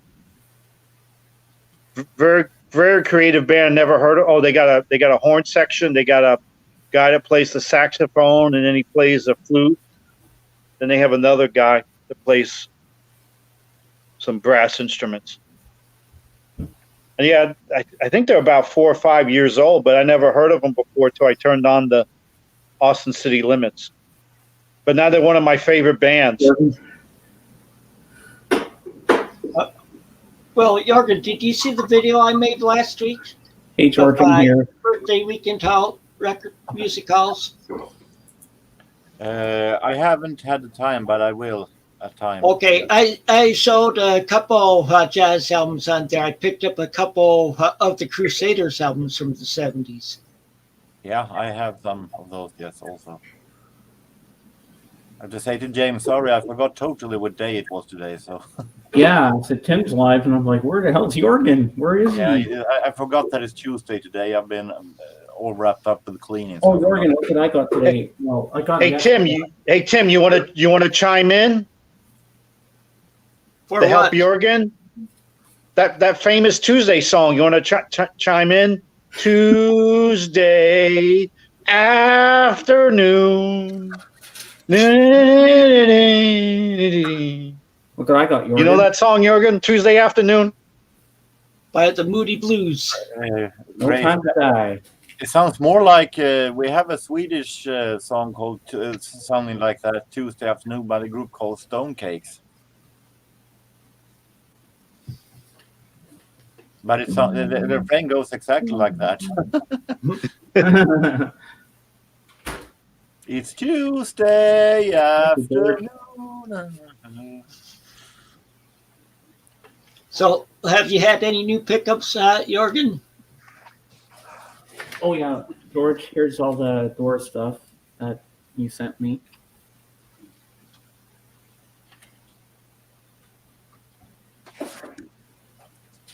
And when you said that was going to be a small package, George, you were absolutely right. It was right in the mailbox.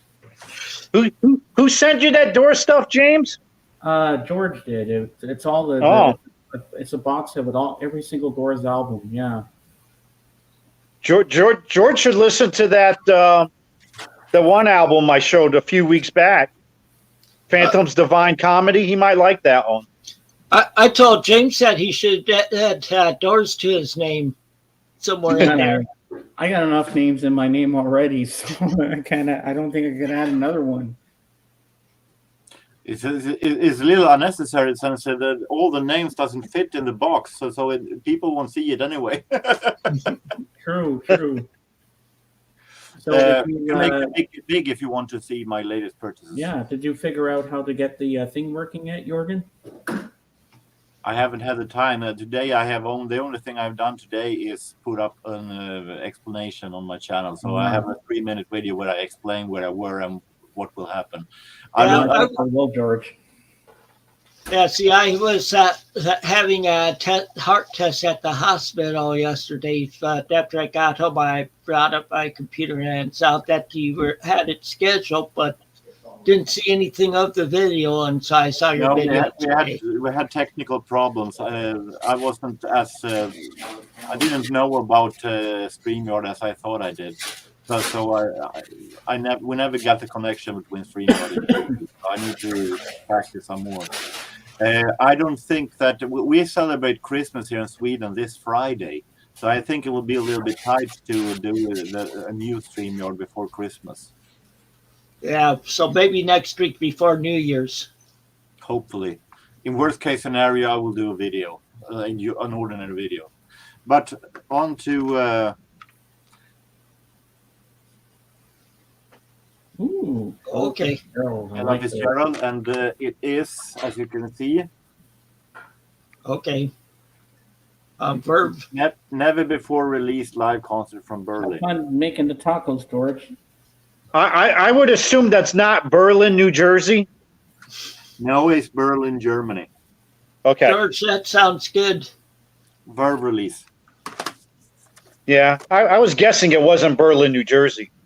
No. Oh, there's something up my alley. Frank Sinatra. I have this album. I didn't actually know that it was released on a 45 also, but anything with Quincy Jones for me. And we have 45 with Dollar. And we have Debbie Harry. French Kissing in the USA. Good song. And now we have a whole lot of jazz albums.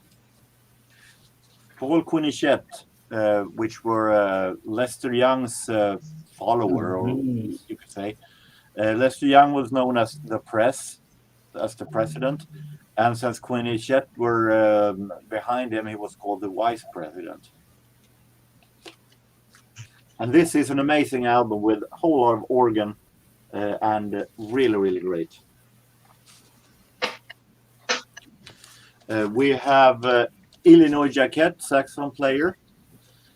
By this name, you could think that it's Milt Jackson, but it is pianist Milt Buckner. But I don't have 100% check on this, but I have a feeling that this label put on Milt, because Joe is Joe Jones, famous drummer.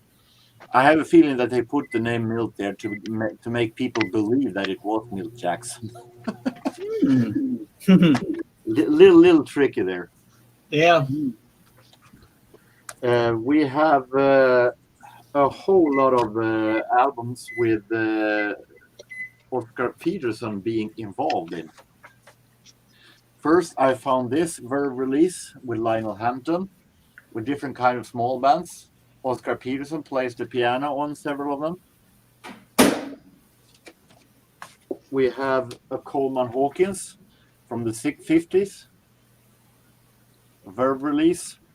And as you can see, Oscar Peterson is playing on a few tracks here. Nice. He's Canadian, isn't he, Oscar Peterson?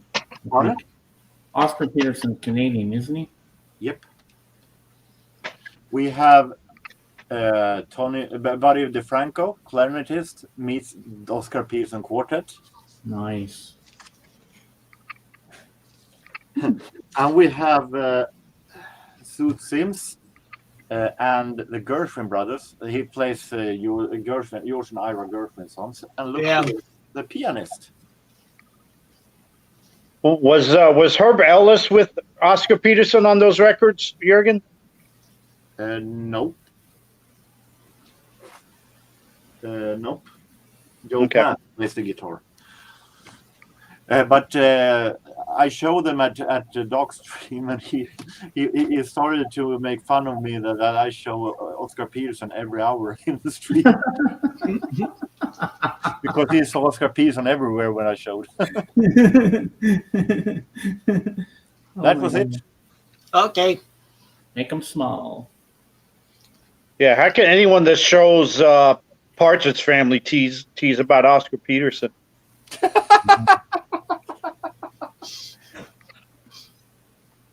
Yeah, I don't think I can even come on the stream anymore. I don't have any Partridge Family. Now he's switching to the Osmonds. I don't have any Osmonds either.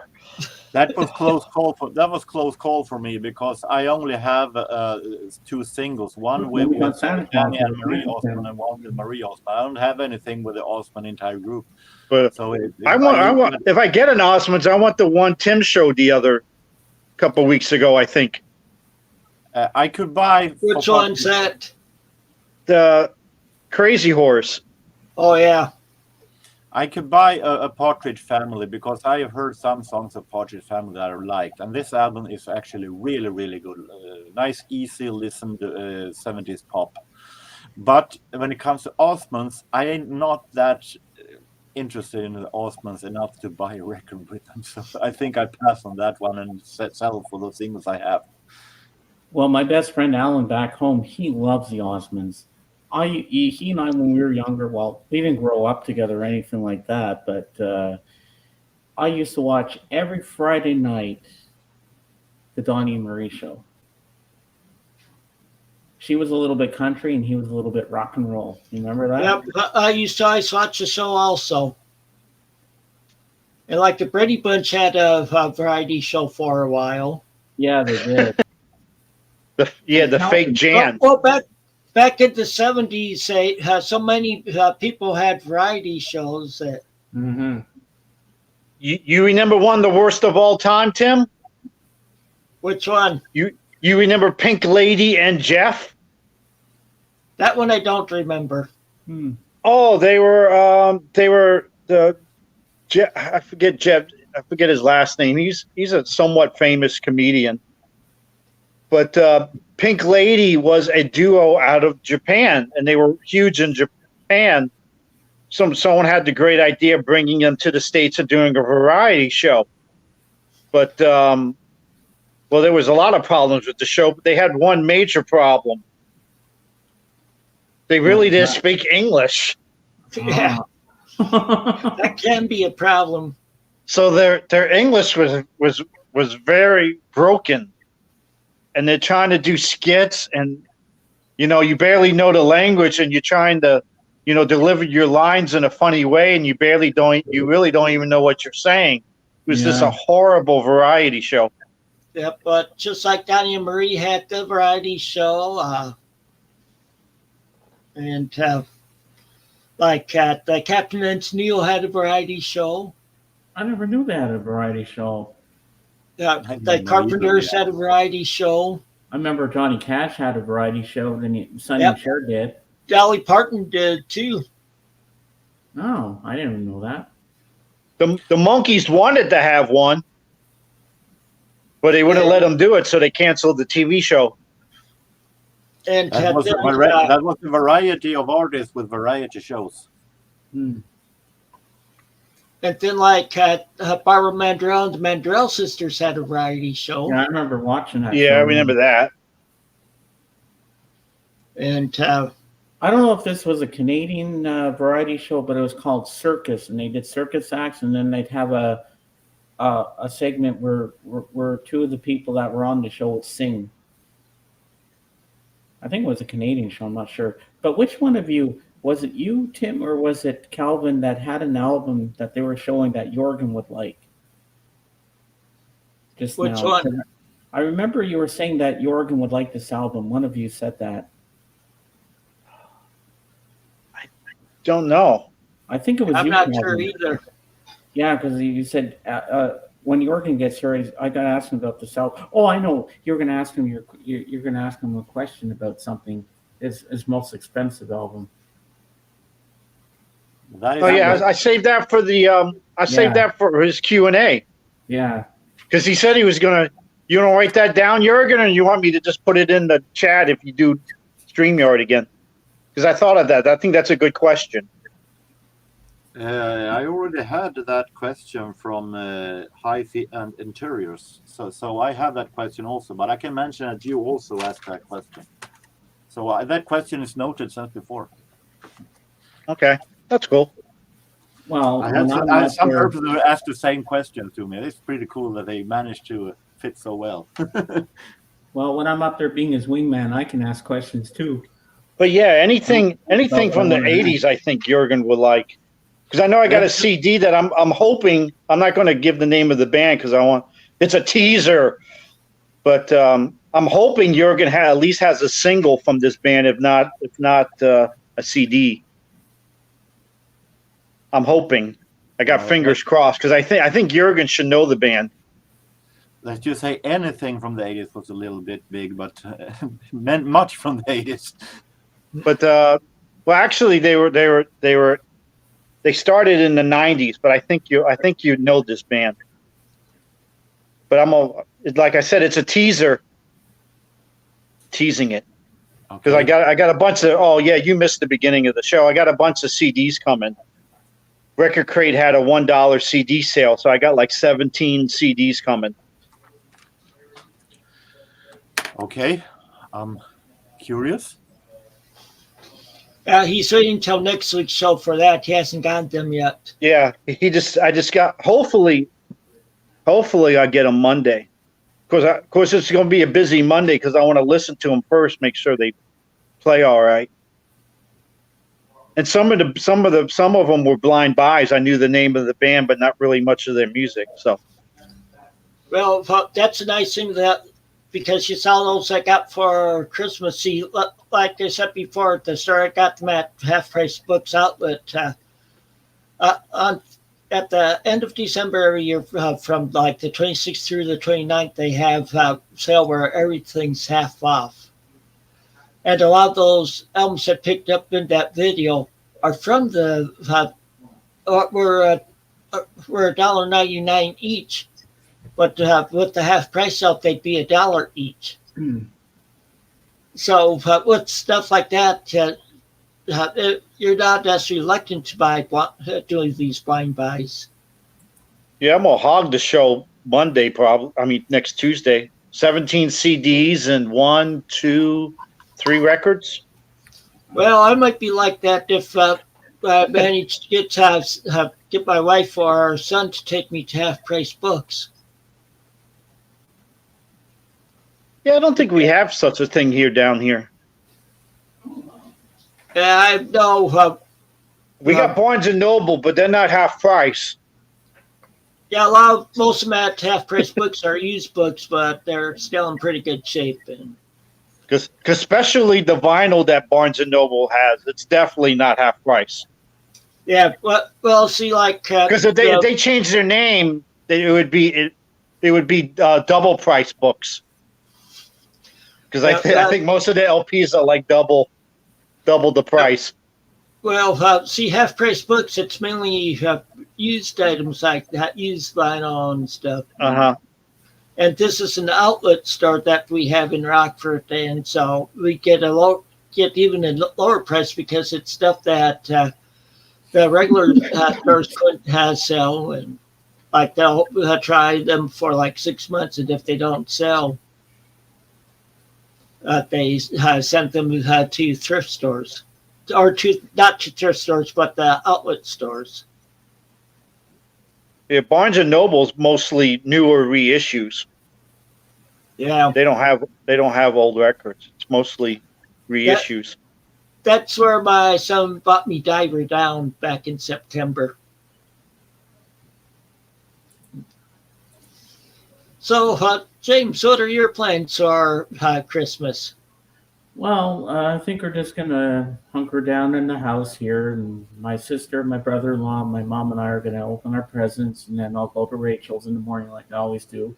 She'll have a regular stream in the morning. I'll show her what I got for my presents and stuff like that, and just we'll have turkey or chicken or something. I don't know what we're having for dinner, but just because I think for Christmas here with the COVID thing, we can't have people in the house or something. It would be nice if we could have some guests over for Christmas, but it is what it is. As long as we're family together, we eat together and all that, and just open our presents together and be together. That's more important than anything else. Yeah, you should dig out that Swedish Chef video again, and then try to make chicken in a basket. Yeah, it's going to burn the chicken. Yeah, see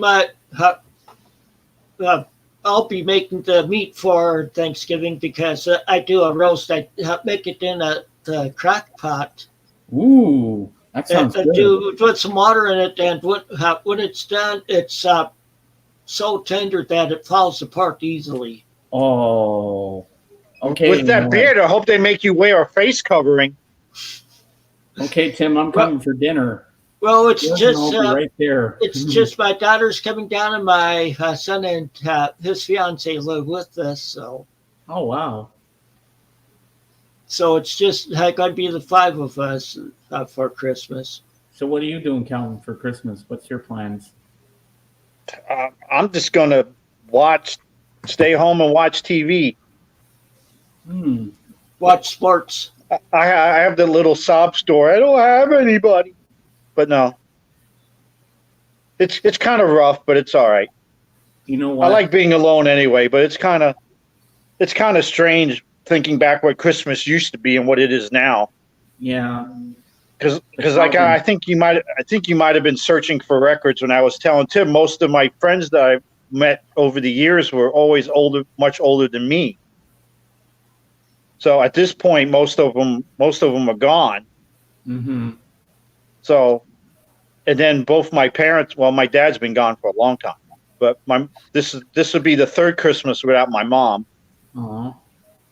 So, and then I'm not going to Jersey to see my sister. You know, I might have to send her an email because I think she might have. Of course, this is when she was a teenager and I was a little brat. I remember she had a Donny Osmond album. So maybe she still has it. Maybe she sends it for me so I can go back on Doc's streams again. Ah. Well, because I'm not about to go out and buy a Partridge Family record. I am not doing it. Not even for 50 cents. I am not doing it. I even have a couple Brady Bunch records. You can do But what anyway, I do. most of my friends are gone, so I'm just spending Christmas by myself watching some sports. Well, can do know what I did, Calvin? You're not alone. You have us. We're your friends, and we love you always. Oh, thank you. Right, Tim and Jorgen? Isn't Calvin awesome? Yeah. He's a great guy. You can You're do not like I alone. did You're always on going to have us as your friends. You can do like I did on the stock stream before I got this Partridge Family album. I just chose something totally different for just to tease. So Like the album about nothing, huh? everybody showed Partridge Family, and I could show Kraftwerk just to show something. Because actually, what I want is what Jeff shows all the time. He shows that DVD that he shows us so fast it's hard to read what's on top. But I know it's Partridge Family episodes. But then, I don't know. I'm a sucker for character actors that nobody else ever pays much attention to. So growing up, I was always a fan of Don Porter, which probably doesn't ring a bell with anybody. But I think the biggest movie he was in was probably, I think it was called The Candidate, that he did with Robert Redford. Where Robert Redford was playing a character that was running for president of the United States. I think I might have seen that movie, but I'm not sure. But other than what I'm talking about with Jeff, because Jeff has, along with the Partridge Family, has Gidget. The show with Sally Field. Yeah. And Don Porter played the father. So I'd love to get that. I'd love to get some Gidget. Because I don't know there's an official release of Gidget on DVD. I don't know there ever was one. And wasn't Sally Field in that show, The Flying Nun? Yes, it was. I did not like that show. I never saw it, but I heard of it. Does she actually fly in there with her habit on and she flies around the skies or something? Yeah, they must have had some wiring that you couldn't see, but yes, she did fly in the show. Yeah, because that was before the green hat technology. Yeah, but I never found it very funny. It used to be on I forget what it is. It's one of those channels I get with my Spectrum cable, but I don't think they show it anymore. Well, what I liked her in was Smokey and the Bandit. Yeah. As Frog. But yeah, Don Porter did a bunch of, when he was older, he did a bunch of TV. He did a lot of crime shows where he was the bad guy. He was on a couple Hawaii Five-O's. He did a couple Barnaby Jones. He played Jack Tripper's dad in one episode of Three's Company. Okay, I think I remember that. And then he was in one of my favorite shows that didn't last very long. That's probably why it didn't last, because I liked it. What show was that? It was called the Kavanaughs. Sounds familiar. It had I was never sure how to pronounce his name, if his name was Bernard Hughes or Barnard Hughes, because it was spelled Barnard. Right, I know. I wasn't necessarily sure how he pronounced it, but he was like the main character. He was like a Catholic priest. Okay. Oh, so Jorgen, what are your plans for Christmas? The usual. I was going to say I'm going to my parents. Okay. Well, have fun with them. Do you have any brothers or sisters that will be there? I have a sister, but she is with her boyfriend way up in the country. So it's me and my parents, and we eat, watching TV and so on. You have a special. Do they collect music too? Your parents? Not my mother. She has Parkinson's disease. So. Oh no.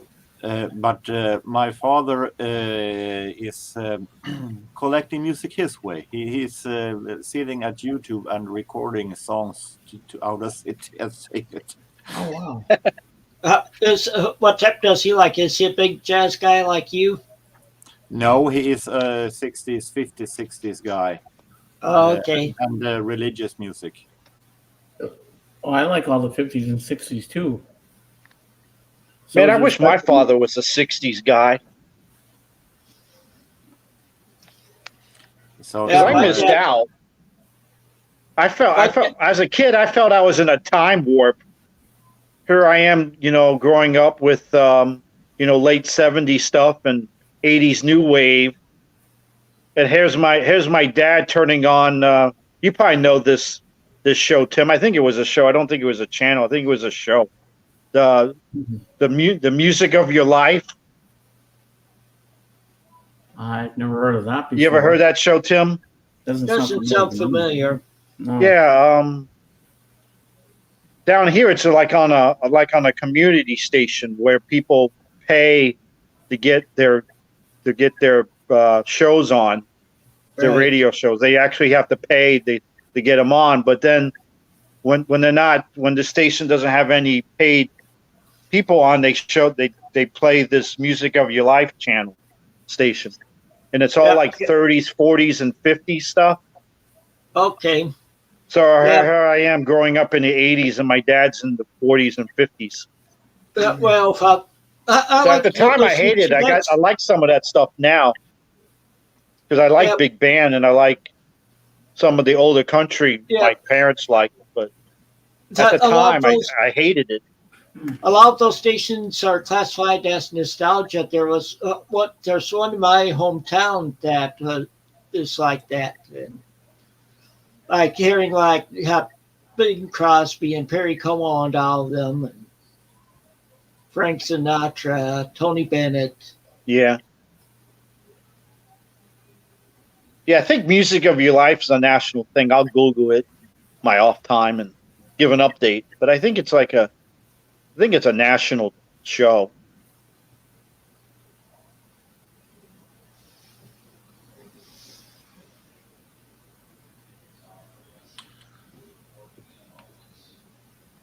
Well, I never heard of it, but it never reached Sweden, I guess. Yeah. Yeah, it's probably just an American thing. Yeah, like I said, it wasn't on a big, because it was on AM radio, not in the morning, but AM radio. That's what they're normally on, those the nostalgia stations. And like I said, the channel it was on was mostly a channel where you can do a radio program, but you pay the channel to do it for. They help you actually produce the program. Pretty much a community radio station. Yeah. There's a community radio station in up in the Twin Cities, up in Minneapolis that I like. It's can't remember the call signs, but you can listen to them online. And on Friday nights, from it's for 2 hours. It's like from 10 Central till midnight. There's a show called "Crap from Your Past," where the guy plays hits and a lot of deep cuts of deep cuts from songs from pop songs from over the years. And then after that, it's can't remember the exact name of the show. It's the Brit something, or a guy from England talks about British artists. And he's from England, so. Well, I was a community radio broadcaster during the 90s. Okay, what type of stuff did you do? Well, first, here in Sweden, to do community radio, you had to be connected with some kind of an organization. And first, I broadcasted when I was at a school, and then I had a regular show where I played 80s music for 20 minutes. Then I broadcasted for an unemployment organization, and I did a program called based after my last name, Staffrin, Staffrin's Poporama Bar, which had a bar sound background like a bar, and then now it's totally not. This is a reminder. Oh, that's Take my attention. Alexa telling me to take some of my medicine. I just played nuts and played along. And then I've This is a done reminder. shows, and I've Take done attention. interview shows, and I've done This is a reminder. variety shows, and I've Take done attention. and but I haven't done a broadcast since 2004. Yep. Sort of like Paul Secco DJ. He used to be a DJ, like he was on a college station for a while, and then he was on a small AM station for a while too up here. So Tim, are you ready for my weekly feature? I'll make you big. And usually when I show these, I think I feel proud of myself. I'm usually perfect. I'm usually 0 for 3 in people recognizing the group. So here's a band from the late 60s out of Philadelphia. Put out 3 albums. I'm going to show their first one first. I have 2 of them. I don't have the one in the middle. But band out of Philly, close to where I used to live in New Jersey. Mandrake Memorial. Does it ring a bell? No, I'm not familiar with that one. I'm keeping my streak going. But that's the point. I'm trying to. Tim just doesn't have enough music in his house. He needs more music. My wife's telling me the opposite. Well, don't listen to her. So, anyway, this is Poppy Records. They were around from 67 to 70, if I did always say that. And this is kind of straightforward site. The second album I'm going to show is much more interesting, but this is good. Actually, but the one I'm going to show is actually bought that one first and then went backwards and bought this one. Is there anything interesting about this inner sleeve? Nice. No, it's just showing you stuff on MGM Records. Ooh. Eric Burden and the Animals. You can get them. Connie Francis. Hank Williams Jr. Hank Williams. It looks like Errol Garner down there. I don't know. The guy. But let me see. Sandy Posey. I don't know who that is. Connie Francis. I know who she is, but I don't know what she looks like. Johnny Tillotson. I have no idea. He was country. Herman's Hermits. Roy Orbison. Oh, obviously, that's Roy. Johnny I know Tillotson that was the one. guy with Poetry in Motion. Laney Kazan. I don't know who that is. Ian and Sylvia. Maybe that's Ian and Sylvia. I don't know. Sylvia was more like a folk group. I spotted the Errol Garner name there also. Every Mother's Son. Yep, I have had their 2 albums. But anyway, this first one was mainly psych, not much different than what was going on at the time. But here's the Bizarro album you need to buy. With a very interesting cover. This is called Puzzle. Interesting. And there's a little story behind the creatures on this cover I'll talk about in a minute. It's kind of like they showed that. Labyrinth. Let me go this way. And I believe this because the guy who kind of created this creature, he was a Dutch artist. Jurgen might know how to pronounce his name. MC Escher, Escher. Nope. Never. Does that ring a bell, Jurgen? Nope. Okay. Well, anyway, I think I think this is written in Mhm.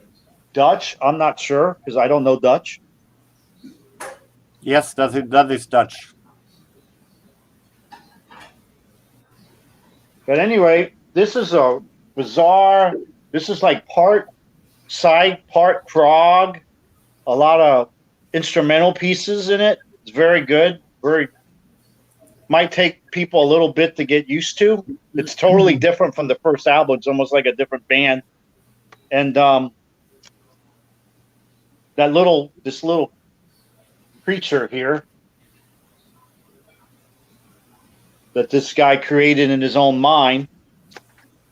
I'm going to butcher the name because it's like ultra long. But supposedly this creature's name is the Pedotenoratorian Centraculatus articulosus. Sounds like a disease. Sounds like Latin. And as you can see, the creature has little feet that it actually moves around on. Well, that looks yummy. I want to try that. It has feet. Yeah, looks like the.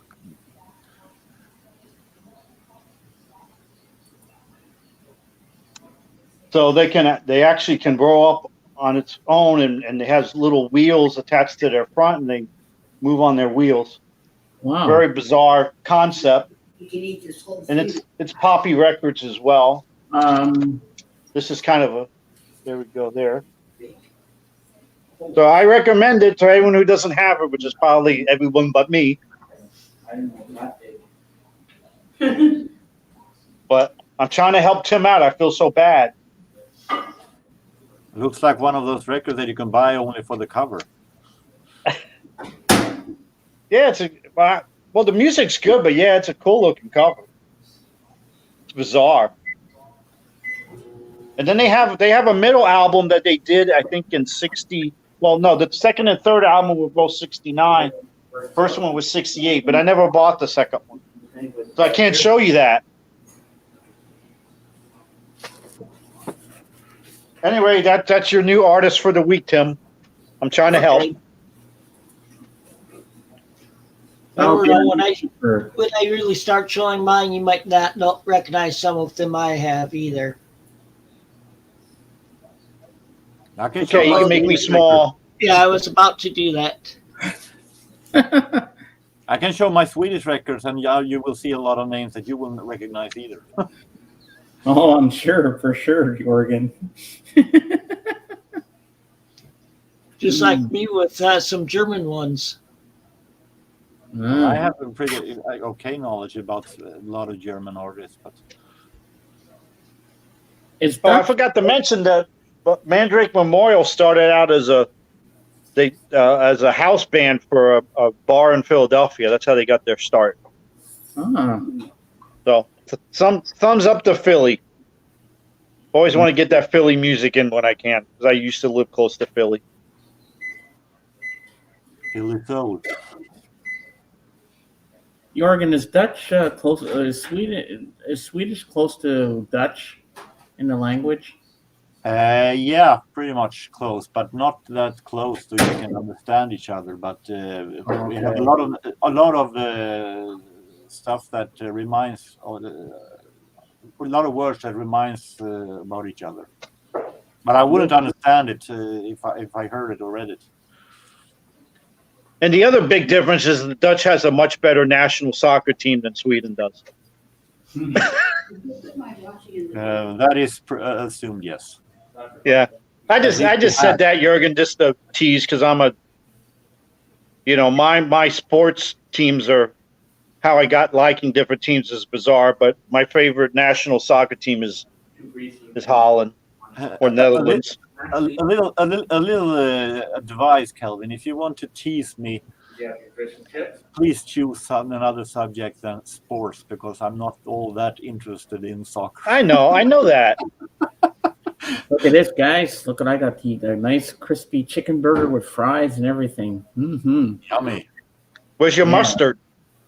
I don't put mustard on it. It's got mayonnaise in it, so. No, but I mean on your fries. Oh, mustard on my fries. I never had mustard on my fries. I have vinegar. Oh, you got to try that. Or gravy on your fries. Yeah, I usually get gravy, but not this time. Oh yeah, Tim, I got to warn you. I got some in those CDs. I got a couple hip hop CDs. So when I show those two, you can go on your bathroom break. No, the three guys go to the bathroom break and you sit and showing hip hop all by yourself. And the viewers have dropped down. You don't like hip hop, Jürgen? No. I like soul. I like a lot of soul, but I have a hard time listening to hip. I'm like a guy said here in Sweden that it's hard time listening to a guy who sounds like he's reading from the phone book backwards. Because I figure you might like it for the beats and for the samples. If it only had contained beats and samples, yes. But since it contains a whole lot of rapping, it goes away. Okay, that's fine. But yeah, I got a couple. One's from a hip hop artist, but it's not really hip hop. It's they took their hip hop tracks and made instrumentals out of them. So there's actually no rapping on it. A lot of hip hop songs, as I believe. A lot of hip hop songs that I couldn't wish that if they just could shut up so I can listen to the soul sound in the background. Because I get annoyed when they say that a lot say that soul and hip hop are pretty much the same. No, it is not. It's two different genres, you idiot. Yeah.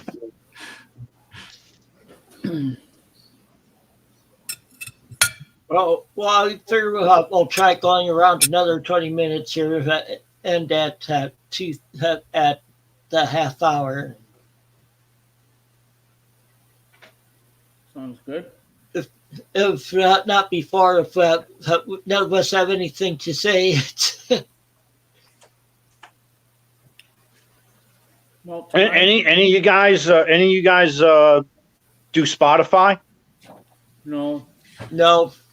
Because I listen to quite a bit of Spotify, and this is the time of year where they send people their a year-end synopsis of what they listen to throughout the year.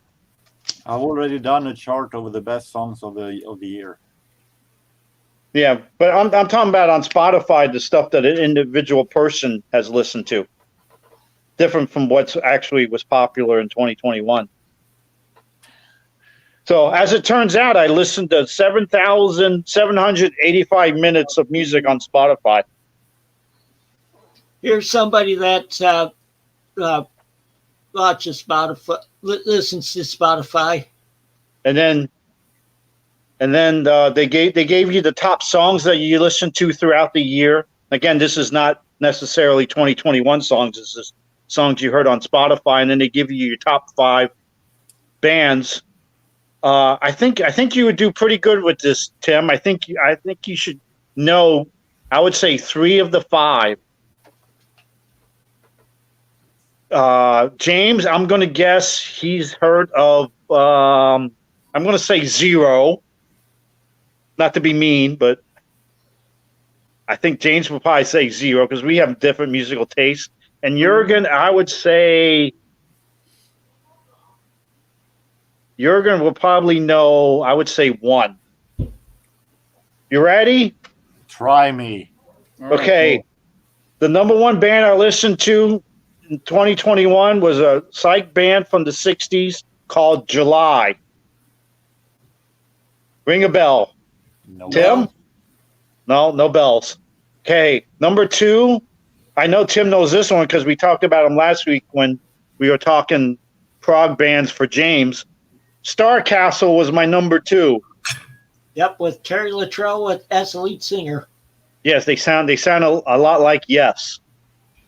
No. Okay, my number 3. I don't know how they became my number 3 because there's a lot of prog bands I like more than them, but maybe I was listening to someone else's prog radio station and they came up. My number, I do like this band. My number 3 was Camel. I have some of their stuff. I heard vaguely of them, but I not that much. I've like James, what do you know about Camel? Nothing about Camel. Okay.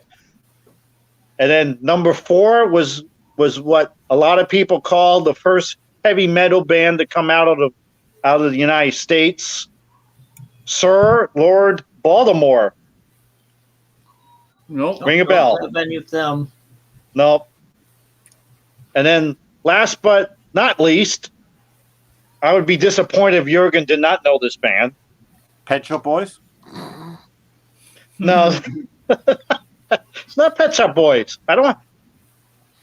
New Wave showed up as one of my popular genres, but none of my top 5 are New Wave. I think my top 3 genres was psychedelic, obviously prog, and I think my number 3 was New Wave. But anyway, my number 5 is Gong. I've heard of them. I never heard of a gong. You never heard of Gong? No. Oh boy, I'm disappointed, Jurgen. I haven't heard much of their stuff. I heard a little bit online, and I might have to send you a YouTube clip of Gong, Jurgen. I'm pulling down my hat down my eyes and feel ashamed. Anyway, that's my Spotify update for people who go on Spotify. You were right. I recognized one, but maybe not the one you thought. and I recognize 3. Yeah, I just listened to that July album again on Spotify because I liked it, and then I said, boy, I can't believe they were actually my number 1. So then I listened to it again, wondering why it was my number 1, and then I said, oh, that's why. Well, but that's one of those ones where, man, you can't, you have to rob a bank if you want to buy an original pressing. Yep. Well, I think it's about $700. I think I've seen on Discogs a good conditioned one. It's like $700. I thought you were going to say I had to rob a bank. Well, probably rob a convenience store. I have a album from the late '60s that you don't hear about too much. That's Magic Mixture. The name of the album is "This Is Magic Mixture." They were a British prog band that they put out only like 2 albums on it. Dave the Pickup Artist liked Sir Lord. Yeah, I bet Cosmic Brian probably has July. I should ask him next time he puts out a video. Leave a comment asking him if he has July. And you also like July.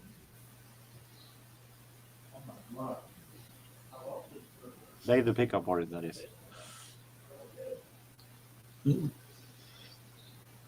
So Dave likes Sir Lord, and he can't even find a reissue of July. Yeah, reissues I found, I might go pick one up. Yeah. Has a great looking album cover. Okay. And Gong's pretty easy to find. I just hadn't bought one yet. Yeah. Camel's not hard to find either. No, I can find them in the thrift store at thrift stores at times. That's where I got my 2. I think that I have. But every time I go record shopping, I have a list in my head, and then by the time I get there and start looking around, the list is like forgotten. Yeah, that's about like me. Same like me. I have had wish lists, but then I forgot what is on the wish list when I get to the store. And then I usually come in with a budget, and then blow that out of the water, and well, sometimes I do that. Then other times I look and say, well, okay, this is what I can have on my budget, and then by the end, I can't decide, so I end up not buying anything, and after 3 hours, I leave the store with nothing. I've done that before. Spent like 3 hours in the shop and came out with nothing. Yeah, I've done that too. Yep. So Yeah, if something's got to stand out to you and go, oh, wow.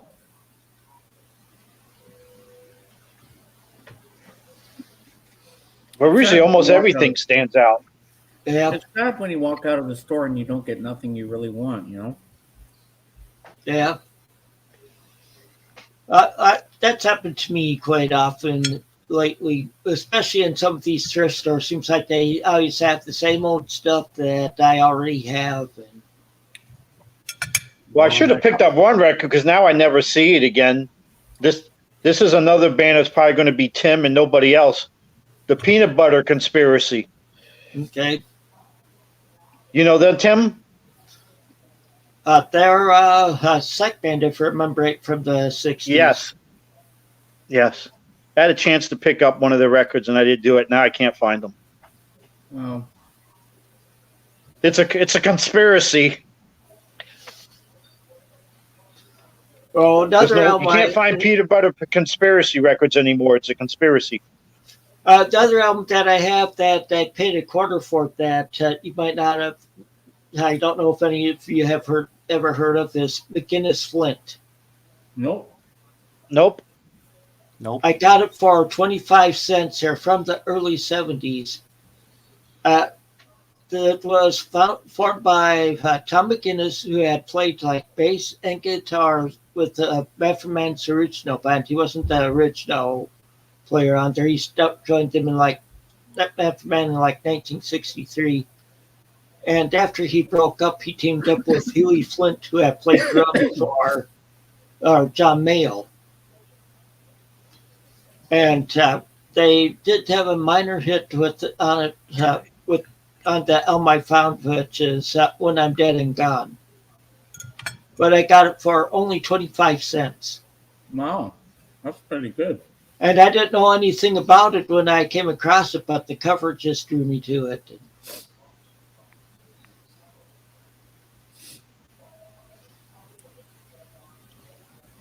Have you had any blind buys like that, Jorgen? I have a lot of blind buys, even though nowadays I mostly do blind buys when it comes to 45s, if they are like 10 cents or 2 cents or something like that. When it comes to albums, I try not to do too many blind buys because I don't have the space to have a whole lot of albums that I don't know what it is, and I haven't had the time to listen to them yet. So I try to. If there are stuff that I don't know when it comes to album, I pick up my phone and try to search for them on YouTube to see if it sounds good first. So nowadays blind buys mostly on 45s. Okay. Sorry, I had to go blow my nose.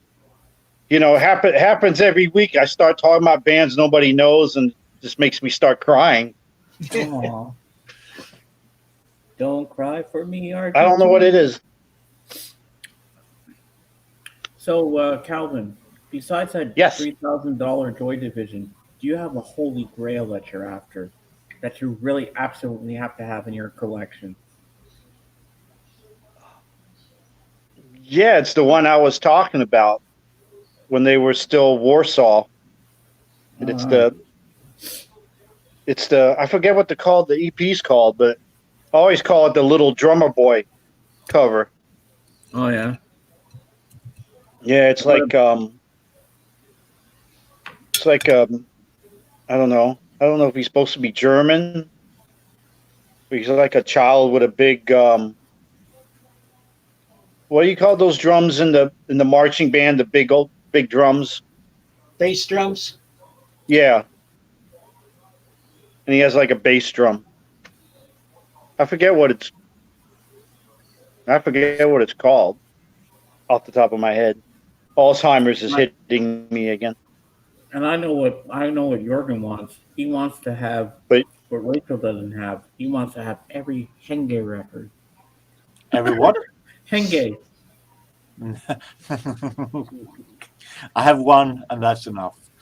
My Holy Grail is a box set from the record label, jazz record label that was existing only a few years during the Second World War, called Keynote, which released amazing small band swing that was really, really cozy. If there is a box set released that are pretty expensive out there, so I hope to get a hold of that one day for a reasonable price. Well, my holy grail is to get on vinyl the David Bowie album Heroes. I absolutely Oh, love that song. that's a good album. Well, that shouldn't be too hard to find. Yeah, that shouldn't be too hard, nor too pricey. Mm-hmm. And I also Pricey want to find nowadays, Frank yes, Sinatra's because- album In the Wee Small Hours. Because unfortunately, my holy grail is probably going to cost me a couple thousand at least. Holy crap! Unless I find a really beat up version that I probably really don't want anyway. I paid around $8 for my Heroes, and it was then in lowered price because David Bowie nowadays are pretty expensive when it comes due to his death.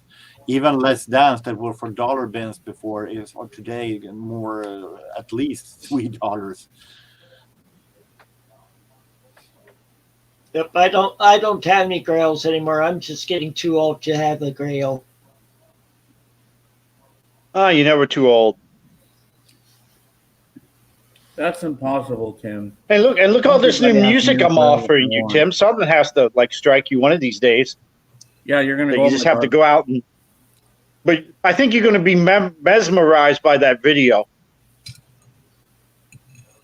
I hope you like it.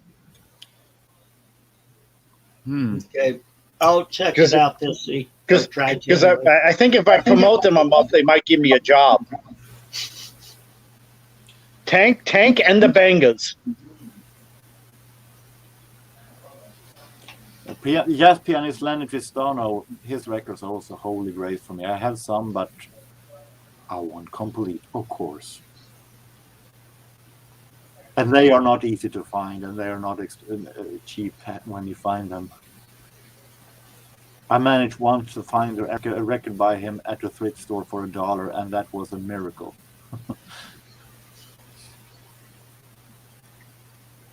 Yeah, I'm surprised you have found some Bob Dylan for $1 even, or less at a thrift store. And imagine how the prices then will be the day Bob Dylan dies. Oh yeah, They're gonna go up in price for sure. Mm-hmm. including I'm not listening to him. the Bob Dylan bootleg I got in one of those boxes of books I got.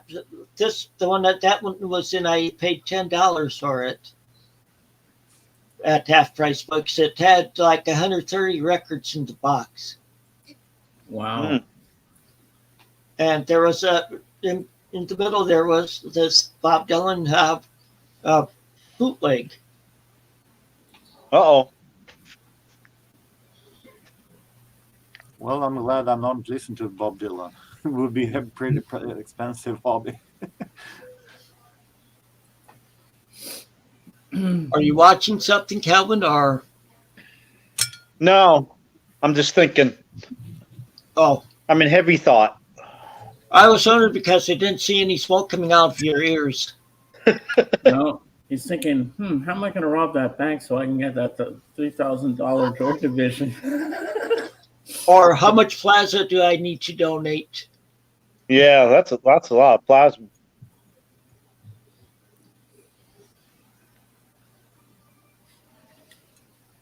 I could just see your Calvin trying to knock over a bank to get $3,000 to buy that Joy Division.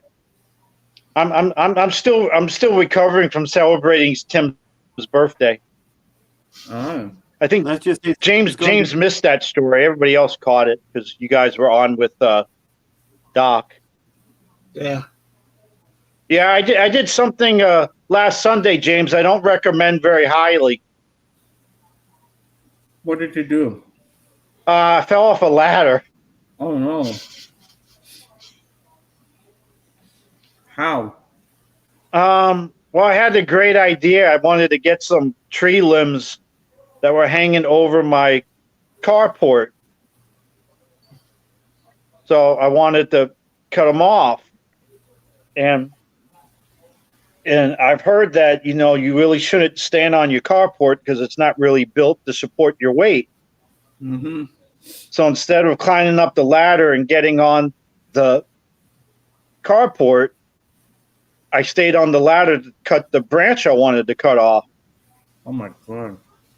And I wasn't smart enough to think that even though it was a small branch, I should have tied it off. So when I cut it off from the tree, it would just drop. But even though it was a small branch, the ricochet I got from the branch coming off the tree made me lean backwards. Oh shit. So we know what happened after that. Crash, boom, bang.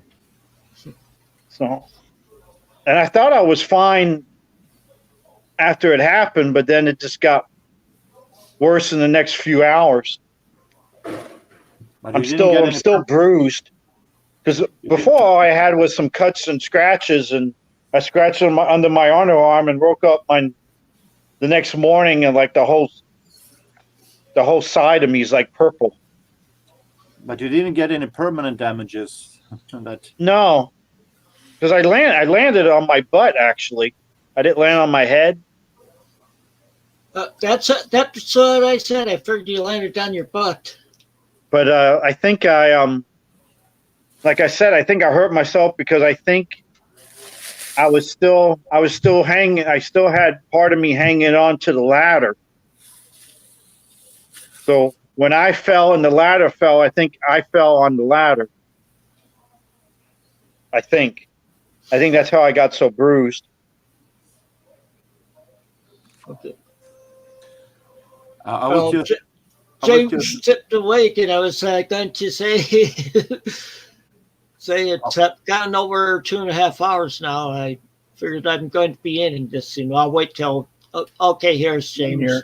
I was just going to say that it would be interesting if you should rob a store to buy that Joy Division album. It would be hard to explain that to a court.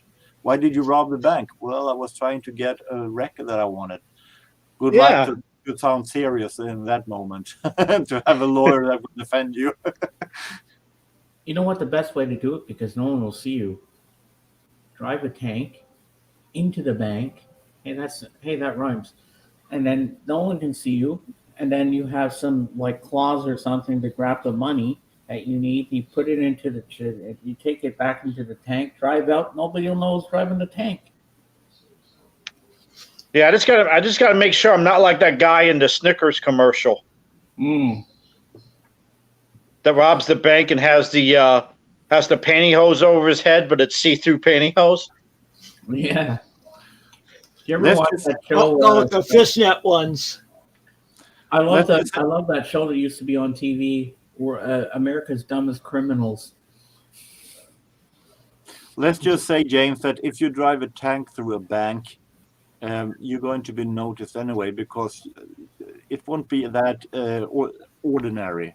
They will be noticing you, and then we'll be finding out who bought the tank during the last. If you blow up the cameras when you're going in. Boom! Just blow out all the cameras, and they won't know.